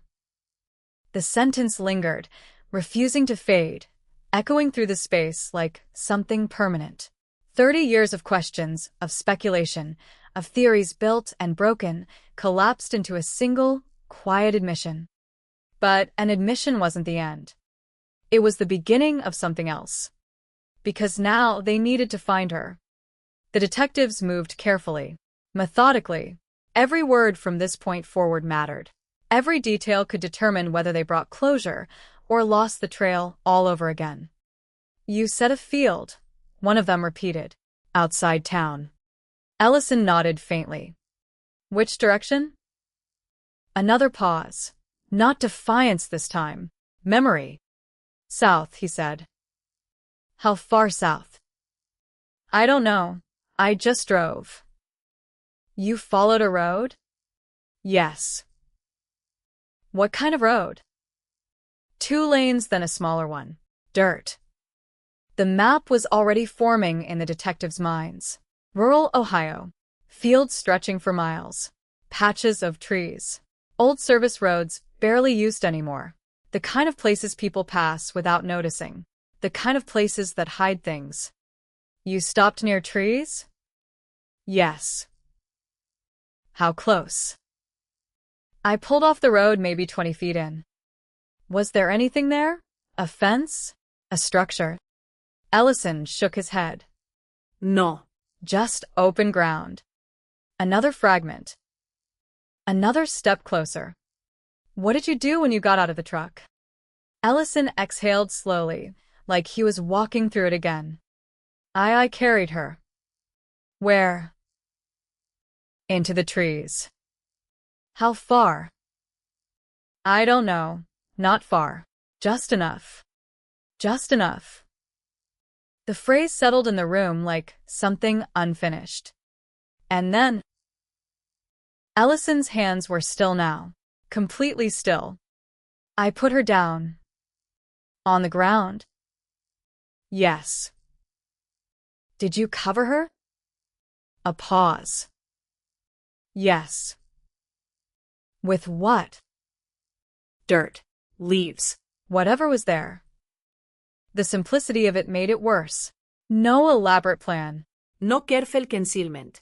Just a hurried attempt to hide something that couldn't be undone. You buried her? Not deep. I didn't have anything. Another pause. And then you left. Yes. The detectives exchanged a glance. Subtle. Silent. But loaded with meaning. Because now they had something real. A location. Not precise. Not exact. But enough to act. Enough to move. Within hours, the information was relayed. Search teams were assembled, but this time, it wasn't volunteers with flashlights and hope. This was controlled, focused, quiet. Because if this failed, there might not be another chance. Ellison remained in custody. Not charged yet, not publicly. Just held, questioned, documented. Every word he had said was being transcribed, analyzed, cross-referenced. Because in cases like this, details shift. Memories blur. And what's said once has to hold up later. Outside, the town still didn't know. Not yet. But that wouldn't last. By the next morning, the search had begun. Unmarked vehicles moved through the southern outskirts, passing stretches of land that had remained unchanged for decades. Fields that had grown and been cut back again. Dirt roads worn down by time, barely visible from the main highway. Trees that had stood long enough to forget what had once been hidden beneath them. Investigators followed the path as best they could reconstruct it. Every turn, every estimate, every vague direction Ellison had provided was tested against maps, satellite images, old records. They narrowed it down. One area. Then smaller. Then smaller still. Until finally they stopped. The place didn't look like anything. That was the problem. No markers. No signs. Just earth. Trees. Silence. The kind of silence that doesn't feel empty. It feels occupied. Forensic teams moved in. Careful. Precise.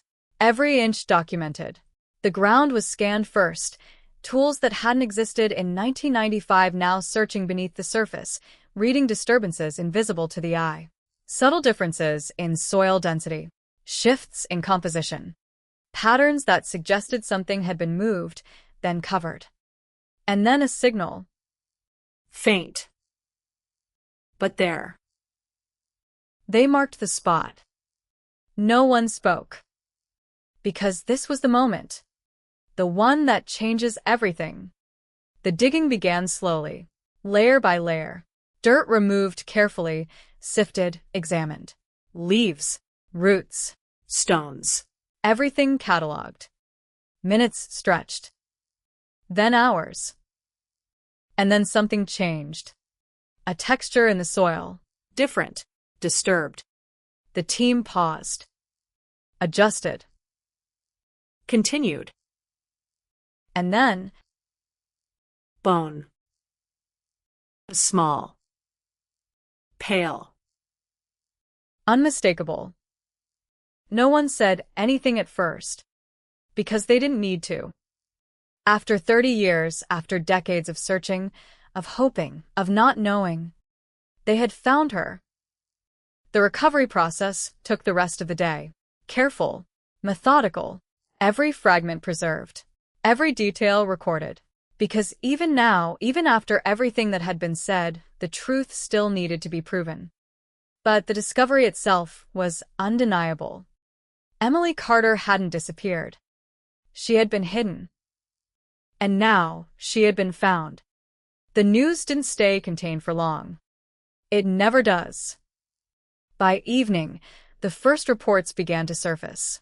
Quiet at first, then louder, then everywhere. Ohio cold case. 1995 disappearance. Remains discovered. The town that had carried the weight of that question for decades felt it shift all at once. Shock. Relief. Anger. All of it at once. Neighbors who had grown older, who had raised families, who had lived their lives in the shadow of that unsolved mystery, now faced something they hadn't expected anymore. An answer. But answers don't always bring peace. Because, with the discovery came something else. A name. Mark Ellison. Family friend. Trusted presence. The man who had stood in their homes, shaken their hands, shared their conversations. Now at the center of something far darker. By nightfall, the Carter family knew. The call came the same way it had decades earlier. Quiet. Controlled. But this time, the voice on the other end didn't carry uncertainty. It carried truth. They had found her. The words didn't land softly. They couldn't. Because for 30 years, they had lived in the space between hope and grief. Now, that space collapsed into something final. Something irreversible. She wasn't missing. She was gone. And she had been all along. Outside, the town didn't sleep. Lights stayed on. Conversations stretched late into the night. Old memories resurfaced, now seen through a different lens. Every interaction, every moment, re-examined. Because the danger hadn't been unknown. It had been familiar. And that realization was harder to carry than the mystery itself. Back at the station, Ellison sat alone. The same room. The same table. But nothing was the same anymore. Because now, the story wasn't incomplete. It wasn't a question. It was a fact. And facts don't disappear. They don't fade. They wait. And when they finally surface, they change everything. Morning didn't break gently over the town. It arrived with a weight that pressed down on everything, houses, streets, conversations, memories, like something long buried had finally pushed its way to the surface and refused to go back. By sunrise, the news was everywhere. Ohio 1995 cold case. Remains recovered. Family friend identified. The words spread faster than anyone could contain them. Television crews returned to streets they hadn't visited in decades. Microphones reappeared. Cameras pointed at houses that had once been backdrops to grief and now stood at the center of something far more complicated. Because this wasn't just a mystery anymore. It was betrayal. Mark Ellison's name moved through the town like a shockwave. People said it quietly at first, as if speaking it too loudly would make it more real. Then louder. Then with disbelief, with anger, with something that bordered on fear. Because they knew him. Not as a suspect. Not as a stranger. As someone who had been there. At barbecues. At gatherings. In their homes. And that realization didn't sit cleanly. It fractured something deeper. Inside the sheriff's office, the shift was immediate. The case that had sat dormant for decades was now active, urgent, explosive. Prosecutors were called in. Evidence was restructured, reorganized, strengthened. Every statement Ellison had made was reviewed again, this time with a different purpose. Not to understand, but to prove. Because a confession, even one as detailed as his, wasn't enough on its own. It had to align. It had to hold. It had to survive scrutiny from people whose sole purpose would be to dismantle it piece by piece. And that meant precision. Ellison was formally charged before noon. Murder. The word carried through the building, heavy and definitive. Not manslaughter. Not accidental death. Murder. Because intent, in the eyes of the law, isn't always about what someone planned. Sometimes it's about what they chose to do in the moment, and what they chose to do after. And what Ellison had done after mattered. He didn't call for help. He didn't report what happened. He hid it. He carried her out of that house, drove into the dark, buried her in a place no one would find, and returned to his life as if nothing had changed. That wasn't panic. That was decision. And decisions carry weight. By the time he was let out in handcuffs, the cameras were already there. Flashes. Questions. Voices calling out his name. Mark, did you kill her? Why did you do it? Do you have anything to say to the family? He didn't answer. He didn't look up. He moved through the crowd like a man already detached from everything around him, eyes fixed somewhere ahead, expression unreadable. The same calm that had defined him for decades had returned, but now it felt different. Empty. Deliberate. Or maybe gone entirely. The image spread quickly. Family friend charged. Decades-old murder. Cold case solved. The headlines wrote themselves. But headlines simplify things. They compress decades into a sentence. They don't show the cracks. They don't show what comes next. Because what came next was harder.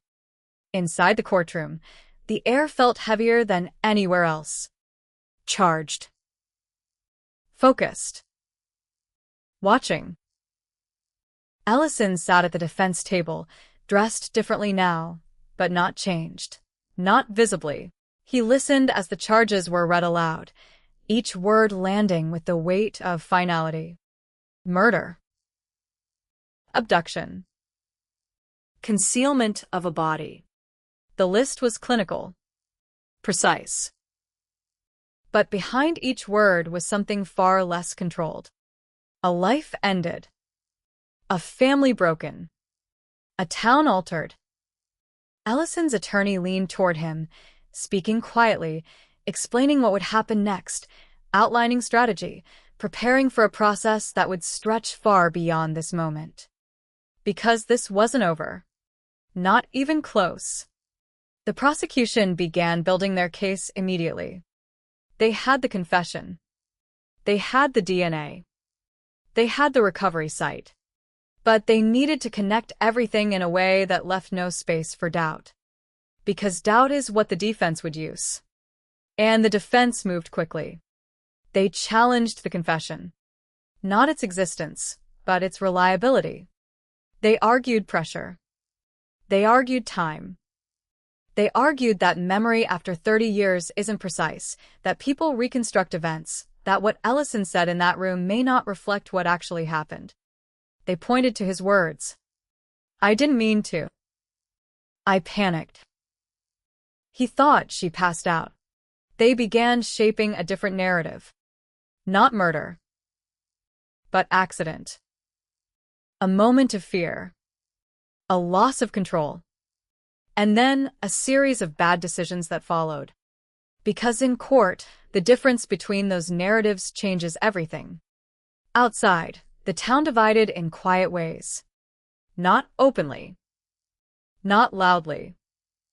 But subtly. Some believed the confession. Believed the evidence. Believed that what had been uncovered was the full truth. Others hesitated.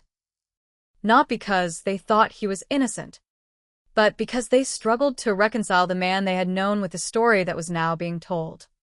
Because monsters aren't supposed to look familiar. They're not supposed to blend in. They're not supposed to sit at your table and speak in calm, measured tones. But sometimes they do. And that realization doesn't settle easily. The Carter family remained at the center of it all. But their position had changed.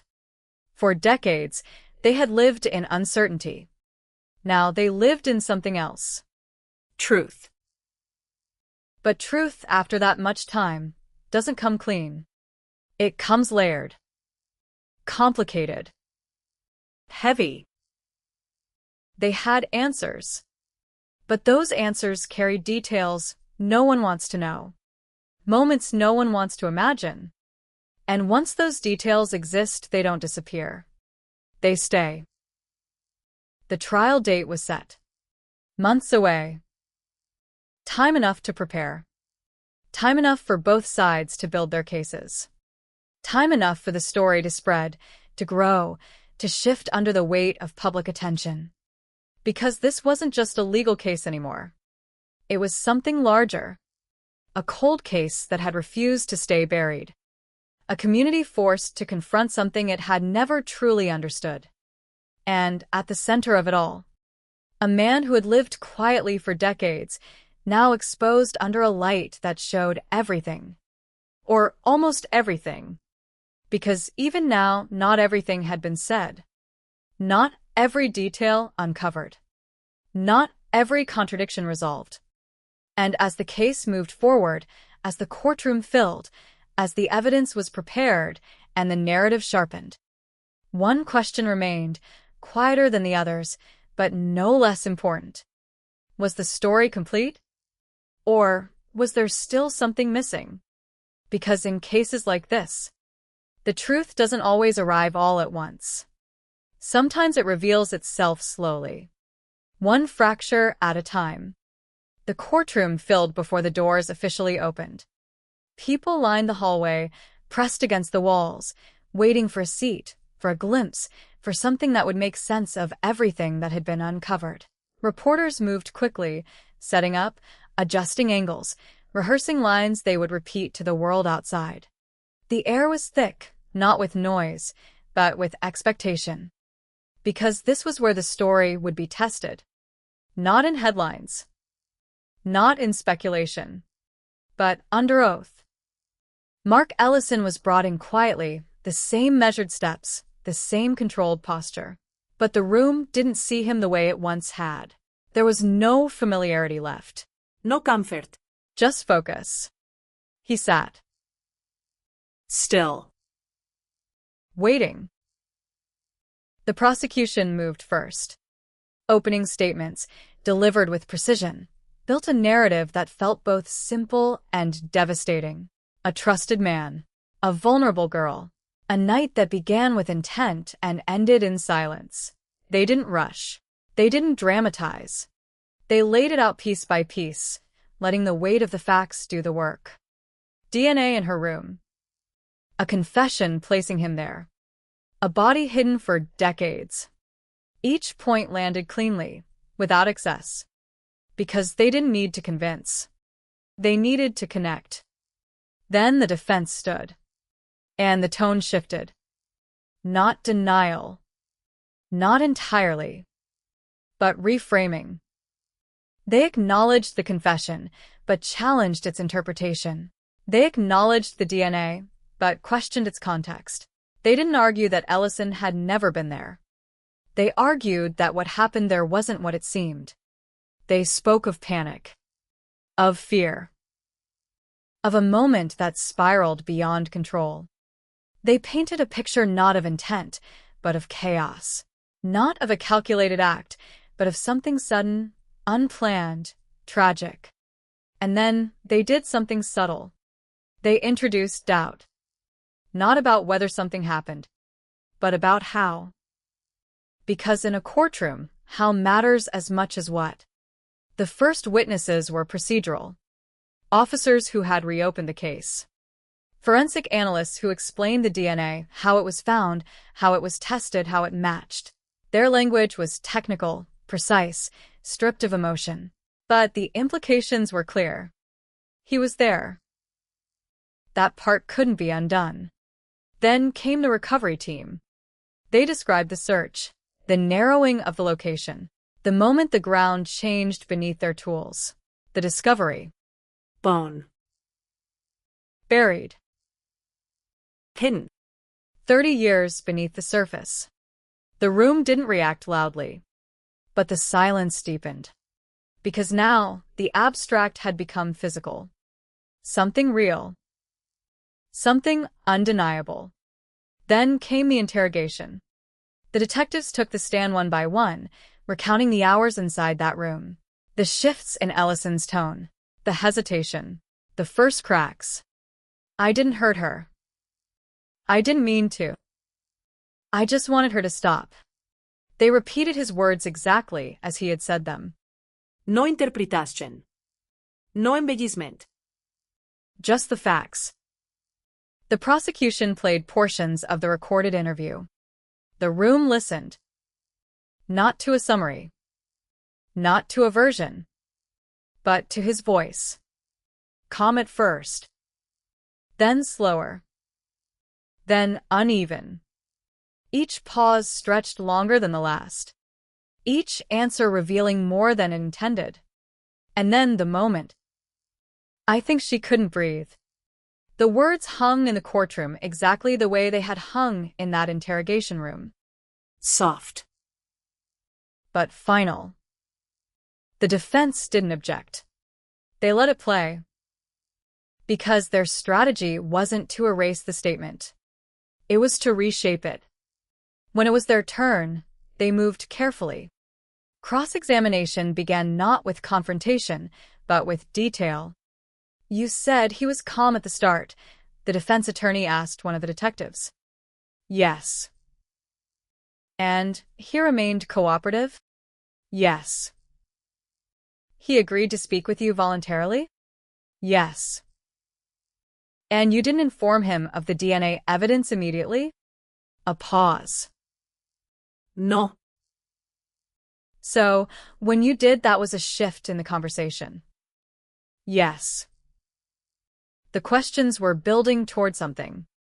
Not to disprove what was said, but to suggest how it was said. You applied pressure, the attorney continued. We asked questions. You suggested scenarios. We followed the evidence. You told him people make mistakes, that things happen in moments. A pause. Yes. And after that he began to describe what happened. Another pause. Yes. The implication settled in. The defense wasn't saying the confession was false. They were suggesting it was shaped, guided, influenced. And that distinction mattered. Because if a jury believed the narrative had been constructed under pressure, the certainty of it could fracture. The next phase was quieter, more controlled, more dangerous. Because now, the contradictions began. The prosecution returned to the timeline. The exact words Ellison had used. They pointed out inconsistencies. Moments where his account shifted. Where details changed. Where memory blurred. You said you didn't know how long your hand was over her mouth, the prosecutor stated. Yes. But later, you described her fighting, struggling, then stopping. A pause. Yes. So, you were aware of the change. Y guess. You said you didn't mean to hurt her. Yes. But you continued to hold her down. Another pause. I was trying to stop her from yelling. And when she stopped yelling, you didn't stop. The room went still. Ellison didn't answer immediately. Because there wasn't an easy answer. I didn't realize, he said finally. The prosecutor didn't raise their voice. Didn't push harder. Just ask the next question. You didn't realize she had stopped breathing. A pause. Yes. And after that you didn't call for help. No. You didn't attempt to revive her. I tried. But you didn't call for help. No. And instead you removed her from the house. Another pause. Yes. Drove her out of town. Yes.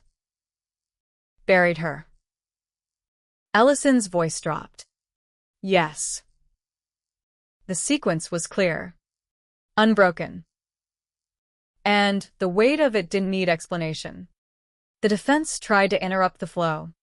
They returned to intent. To panic. To the idea that once something went wrong, everything that followed was fear-driven, not calculated. But the prosecution held the line. Because panic doesn't erase action. And action leaves patterns. The courtroom felt smaller as the day went on. The air heavier. The tension sharper. Because now, the story wasn't just being told. It was being tested. Every word. Every pause. Every contradiction. And at the center of it, a man whose own voice had become the most powerful evidence against him. But even now, even with everything laid out, everything connected, everything spoken, there was still something unsettled. Not in the facts, but in the feeling. Because truth in a courtroom isn't just about what happened. It's about what people believe happened. And belief can shift. Quietly. Unexpectedly. Under pressure. As the day ended and the room emptied, that tension didn't leave. It stayed. Lingering in the silence. Waiting for what would come next. Because the case wasn't finished. Not yet. And the final pieces were still to be placed. By the time the courtroom filled again, something had shifted. Not in the evidence. Not in the facts. But in the atmosphere. The sharp edges of procedure had softened into something heavier, something harder to contain. Because the case was no longer just about what happened in a room decades ago. It was about what that moment had done to everything that came after. And now, that part of the story was about to be heard. The prosecution called the next witness. Emily Carter's mother. She walked to the stand slowly, not because she was weak, but because every step carried weight that no one else in that room could fully understand. 30 years of it. 30 years of waking up without answers. 30 years of not knowing whether to hope or grieve. She took her seat. Swore the oath. And for a moment, she didn't speak. The courtroom didn't rush her. Because silence here wasn't empty. It was full. Can you tell the court about your daughter? The prosecutor asked gently. The question wasn't about the crime. Not yet. It was about everything before it. Emily Carter's mother inhaled slowly, steadying herself. She was kind, she said. Always kind. Her voice was quiet, but clear. She remembered things about people. Small things. Birthdays. Favorite songs.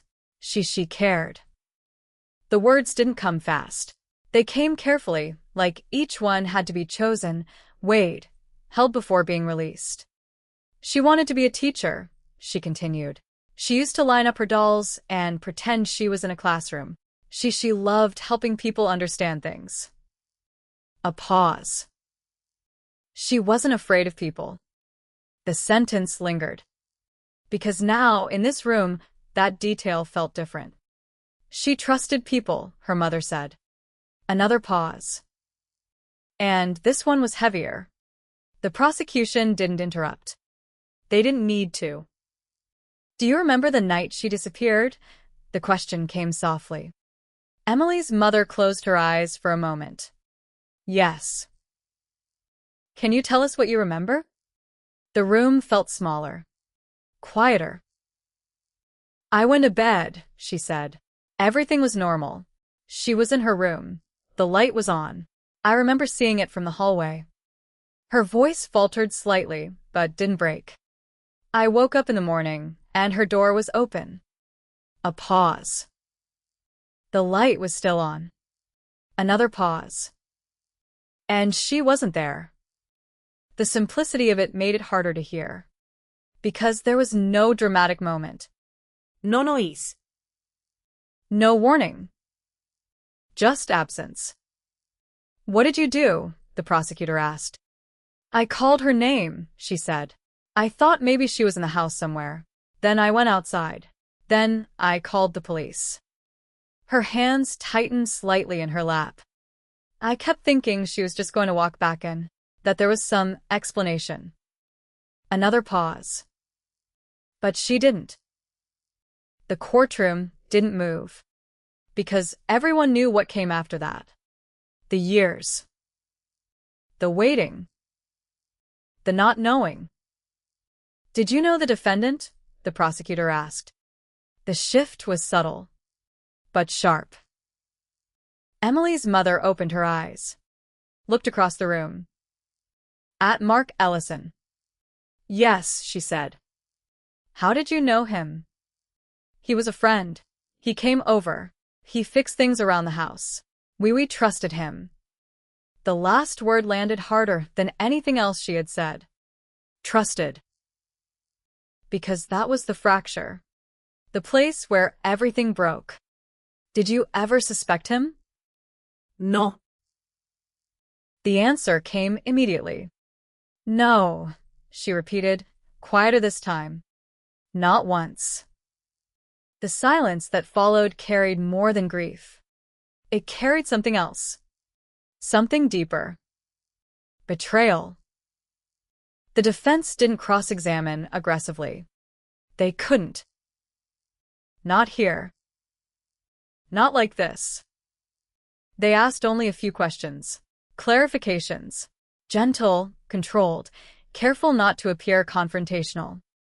Because some witnesses shift the room. And pushing too hard breaks something you can't rebuild. The next witnesses followed the same pattern. Friends. Neighbors. People who had known Emily. Who had searched for her. Who had spent years wondering what had happened. Each one added something small. A detail. A memory. A moment. And together, those pieces formed something larger than the crime itself. A life. Interrupted. Taken. The defense returned to their strategy in their own witnesses. Experts. Psychologists. People who could speak to behavior under stress. To panic. To the way memory works after trauma. They didn't deny what Ellison had said. They reframed it. They spoke about how people reconstruct events. How guilt can shape narrative. How someone might interpret their own actions in a way that fits what they're being told. They introduced uncertainty. Not about whether something happened, but about the intent behind it. Because that was the line they needed the jury to see. Not murder. But something else. Something less deliberate. Something accidental. The prosecution countered carefully. They returned to action. Not words. Not interpretation. But what he did. He went into her room. He restrained her. He covered her mouth. He continued even as she struggled. He removed her body. He hid it. He lived his life for decades without telling anyone. Each step was clear. Sequential. Intentional. And intent isn't just what you think. It's what you do. The courtroom felt like it was holding its breath as closing arguments approached. Because now everything had been said. Everything had been presented. And all that remained was interpretation. The prosecution stood first. They didn't raise their voice. They didn't dramatize. They didn't need to. This case, they said, is about choices. Simple. Direct. They walked through them. He chose to enter her room. He chose to restrain her.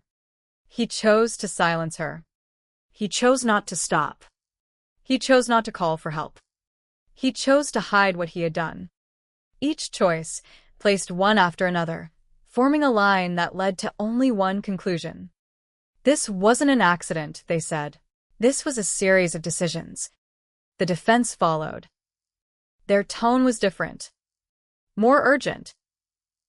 More human. They spoke about fear. About moments that spiral. About how quickly something can go wrong. They asked the jury to consider the possibility that what happened that night wasn't planned. That it wasn't intended. That it was a moment of panic that led to a series of terrible, irreversible actions. They didn't ask the jury to forgive. They asked them to understand. Because understanding changes outcomes. The room sat in silence as they finished. No movement. No reaction. Because now the weight had shifted.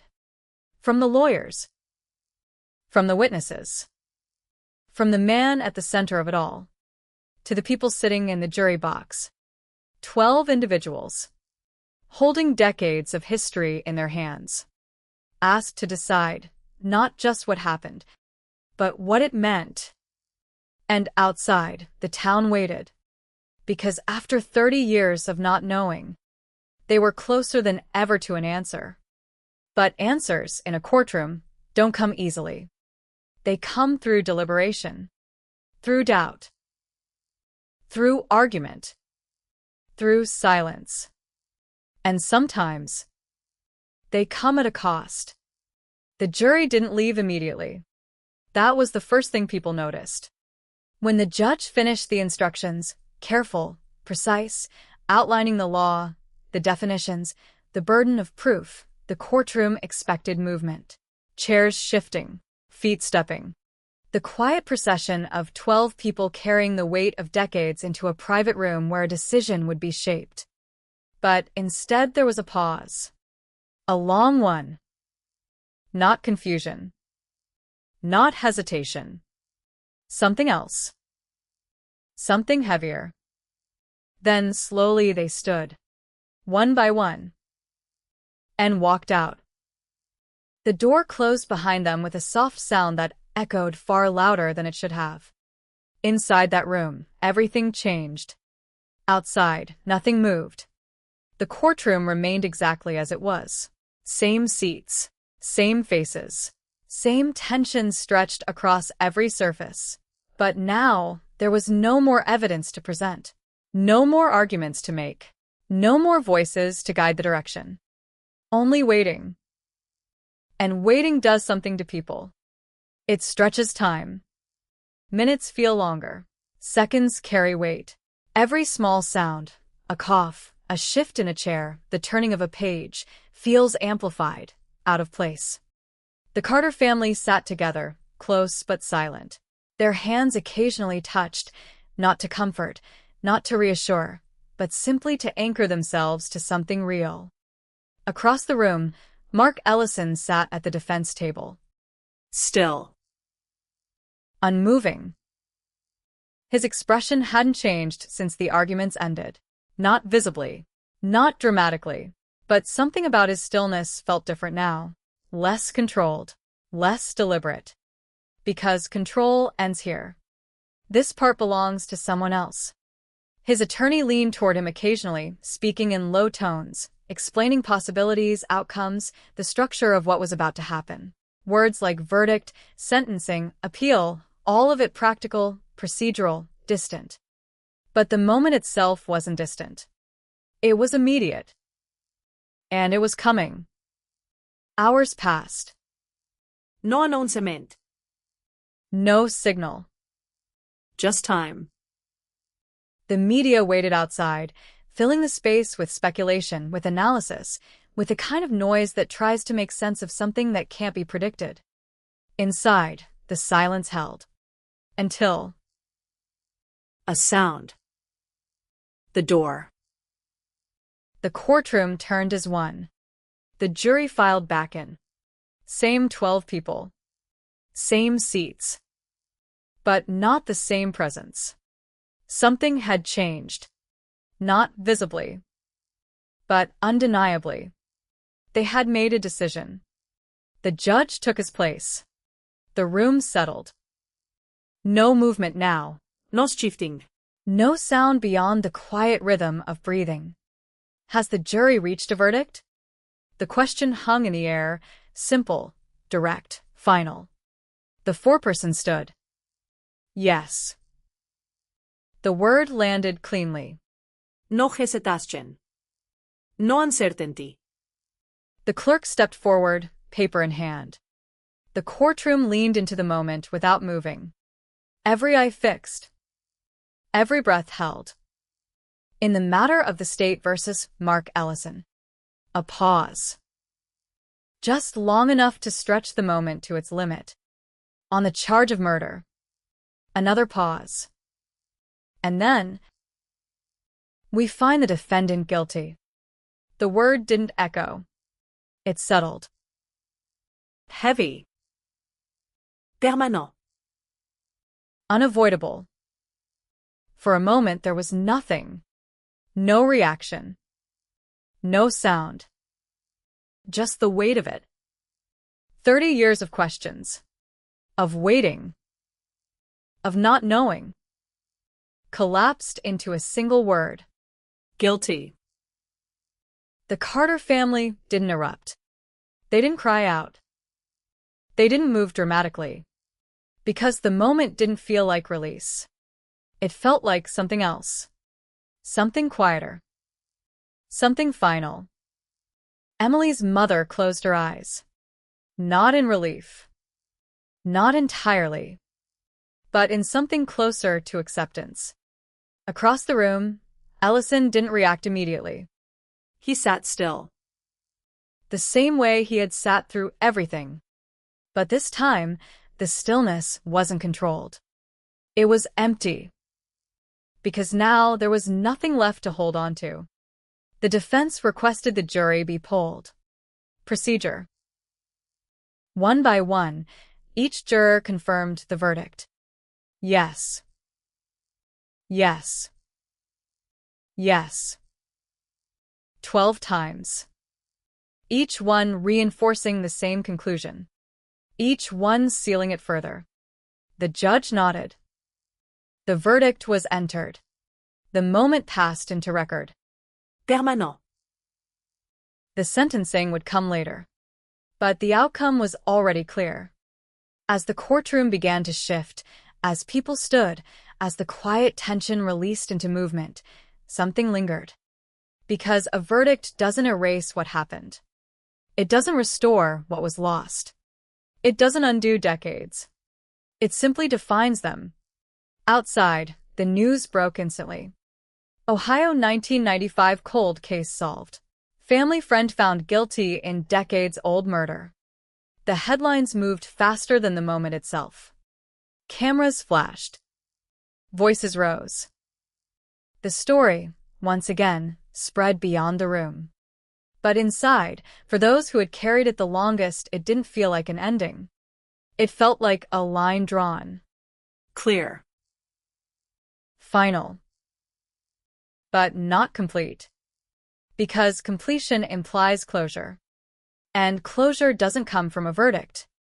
It comes from something harder. Something quieter. Something that takes time. As Ellison was led away, the room didn't follow him with its eyes. It stayed focused somewhere else.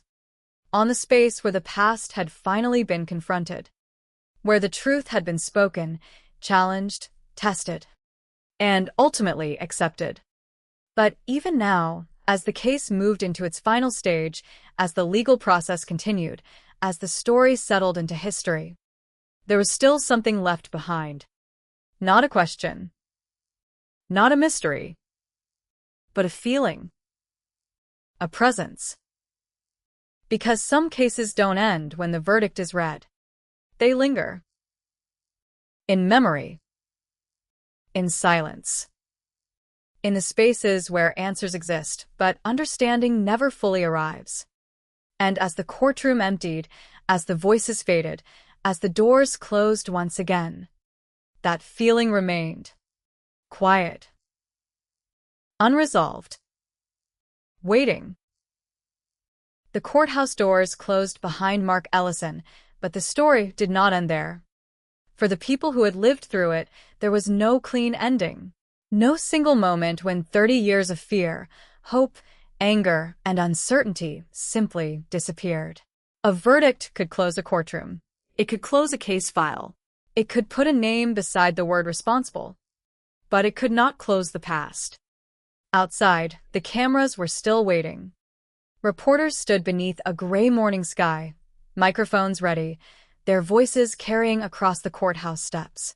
The headline had already changed. For 3 decades, Emily Carter had been a missing girl, a photograph on a poster, a name on a file, a question without an answer. Now the headline was different. Ohio 1995 cold case solved. Family friend convicted in decades-old murder. The words were short. The history behind them was not. Inside the courthouse, Emily's family remained together for several minutes after everyone else had begun leaving. Nobody seemed eager to step outside. Nobody wanted the first breath of fresh air to feel like the beginning of an ordinary day. Because ordinary was what they had lost in 1995. Her mother remained seated, staring toward the empty space where the defendant had been. For years, she had imagined this moment. She had imagined confronting the person responsible. She had imagined hearing an explanation. She had imagined anger. She had imagined relief. But reality was quieter. There was no dramatic release. No feeling that suddenly everything made sense. Instead, there was exhaustion. 30 years of exhaustion. She had spent decades looking at Emily's photograph and wondering where her daughter was. Every birthday carried the same question. Every holiday carried an empty chair. Every unexpected telephone call created the same violent surge of hope. Maybe this is her. Maybe someone found her. Maybe she is alive. And then the years kept coming. 17 became 20. 20 became 30. 30 became 40. And, eventually, hope became something painful to carry. The discovery of Emily's remains had changed that. The trial had changed it again. And the verdict had given the family something they had not possessed since that terrible morning. Certainty. But certainty can hurt. Because uncertainty allows the mind to imagine possibilities. Certainty takes them away. Outside, the family finally emerged. The cameras moved toward them. Questions came from every direction. Do you feel justice was served? What would you say to Emily today? Do you forgive Mark Ellison? Emily's mother stopped. For a moment, she said nothing. Then she looked toward the cameras. My daughter deserved to come home. That was all. No speech. No dramatic statement. Just 6 words carrying 30 years of grief. She turned away. And the cameras lowered. Because sometimes the simplest sentence is the one that leaves the deepest mark. The town changed after the verdict. Not dramatically. There were no barricades. No celebrations. No public spectacle. Instead, the change appeared in smaller ways. People talked. Old neighbors reopened memories they had locked away. Someone remembered seeing a vehicle near the Carter house. Someone else remembered a conversation with Ellison years earlier that suddenly sounded different. Another person recalled the night Emily disappeared and realized they had forgotten a detail they once considered meaningless. That is what happens when a cold case breaks open. Memory becomes dangerous. Every forgotten moment begins asking to be examined. What did I see? What did I hear? Why didn't I remember this before? Could I have helped? Could someone have stopped it? Those questions have no easy answers. And sometimes they never will. The original investigation had been shaped by the limitations of its time. In 1995, technology could not reveal what later science could. Evidence that once seemed useless could eventually become significant. A trace that had sat untouched for years could suddenly become the thread that pulled an entire hidden story into the light. That was the cruel irony. The answer had been there. Somewhere. Waiting. Not speaking. Not disappearing. Waiting for the world to become capable of hearing it. And when investigators finally returned to the evidence with new methods, the silence began to crack. But there was another lesson buried inside the case. The person suspected decades later was not a stranger who appeared from nowhere. He had been familiar. Trusted. Close enough to enter the family home without suspicion. That detail became one of the hardest things for the community to accept. Because people like to believe danger announces itself. They imagine a suspicious stranger. A dark vehicle. A threatening face. Something obvious. Something that gives you time to run. But real life rarely provides that warning. Sometimes danger looks ordinary. Sometimes it knows your name. Sometimes it has shaken your hand. Sometimes it has sat at your kitchen table. That realization stayed with the people who had known Ellison. They began remembering him differently. Not necessarily because every memory had been false, but because one truth had changed the meaning of everything around it. A friendly conversation could suddenly feel sinister. A casual visit could seem significant. A forgotten interaction could become a question. That is the strange power of a solved cold case. It does not simply reveal what happened. It changes what people think they remember. Weeks after the verdict, Emily's family returned to the place where her remains had been recovered. There were no television crews there. No courtroom. No detectives. Just quiet land. Trees moving in the wind. The road stretching into the distance. For decades, this place had been anonymous. Now it carried a name. Emily. Her family stood together without saying much. Her mother carried a photograph. The same face that had appeared on missing person posters. The same smile that had survived 30 years of silence. She looked at it for a long time. Then she placed the photograph against her chest. The wind moved through the trees. Nothing dramatic happened. No sudden revelation. No final message from the past. Just silence. But it was a different silence now. For the first time, it was not the silence of not knowing. It was the silence that comes after an answer. And perhaps that distinction mattered. Because closure is often misunderstood. Closure does not mean forgetting. It does not mean the pain disappears. It does not mean the lost years return. Closure can simply mean that the question no longer has to consume every waking hour. Where is she? What happened? Who did this? Why? Those questions had dominated a family for decades. Now they had answers. Painful answers. Terrible answers. But answers. Emily could finally be mourned properly. Her family could finally say goodbye without wondering whether goodbye was premature. And her name could finally belong to a life, not only to a disappearance. That may have been the most important part of all. Because Emily Carter was never just a cold case. She was 17. She had dreams. She had friends. She had a family who loved her. She had plans for a future she never reached. The years reduced her to a photograph and a headline. But the people who knew her remembered something different. They remembered her voice. Her laugh. Her habits. The little things that never appeared in police reports.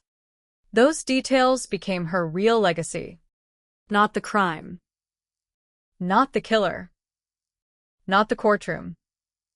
Her life. And that is where the story should remain. Not with the darkness that took her, but with the person she was before it. A girl who believed she had time. A daughter whose room was left waiting. A future that disappeared in a single night. 30 years later, the legal system finally caught up with the past. The evidence had spoken. The remains had been recovered. The confession had been examined. The jury had rendered its verdict. The case that once seemed destined to remain forever unsolved had finally reached its conclusion. But the word solved can be misleading. A solved case does not mean the damage is solved. It does not mean grief is solved. It does not mean 30 missing years can be returned. It simply means the truth has been established strongly enough that silence can no longer protect it. And perhaps that is what makes a cold case so haunting. The passage of time does not erase what happened. It only makes the distance between the crime and the truth longer. 30 years. 30 years of birthdays. 30 years of seasons. 30 years of ordinary mornings. 30 years of people growing older while one question remained frozen in time. Then one day, the past moved. A piece of evidence. A laboratory result. A location. A confession. A courtroom. A verdict. And suddenly, the mystery that had seemed permanent was no longer a mystery. The town would eventually stop seeing reporters on its streets. The cameras would disappear. The courthouse would become quiet again. The headlines would fade into archives. New stories would replace the old ones. But Emily's name would remain. Not because she was missing. Not because she was murdered. But because after decades of silence, someone finally said the truth out loud. And somewhere in that quiet Ohio community, there would always be people who remembered the morning she disappeared. They would remember the posters, the search parties, the whispered theories, the years when hope slowly became grief. And they would remember the day the answer finally came. A cold case solved. A family friend convicted. A mystery broken open after decades. But beneath all those headlines was something much simpler. A daughter had been missing. A family had been waiting. And finally, after 30 years, they knew where she was. The world moved on. The town changed. People grew older. Children who had once heard Emily's name in frightened whispers became adults with families of their own. But some stories refused to disappear.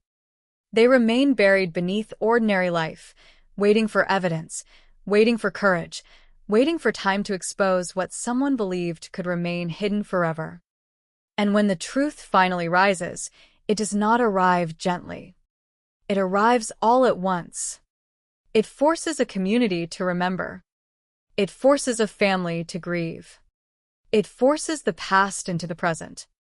And then it leaves behind one final question, not about who is responsible, because that question had finally been answered, but about how long silence can survive before someone, somewhere, finds the courage or the evidence to break it. For Emily Carter, the silence lasted 30 years. Then it ended.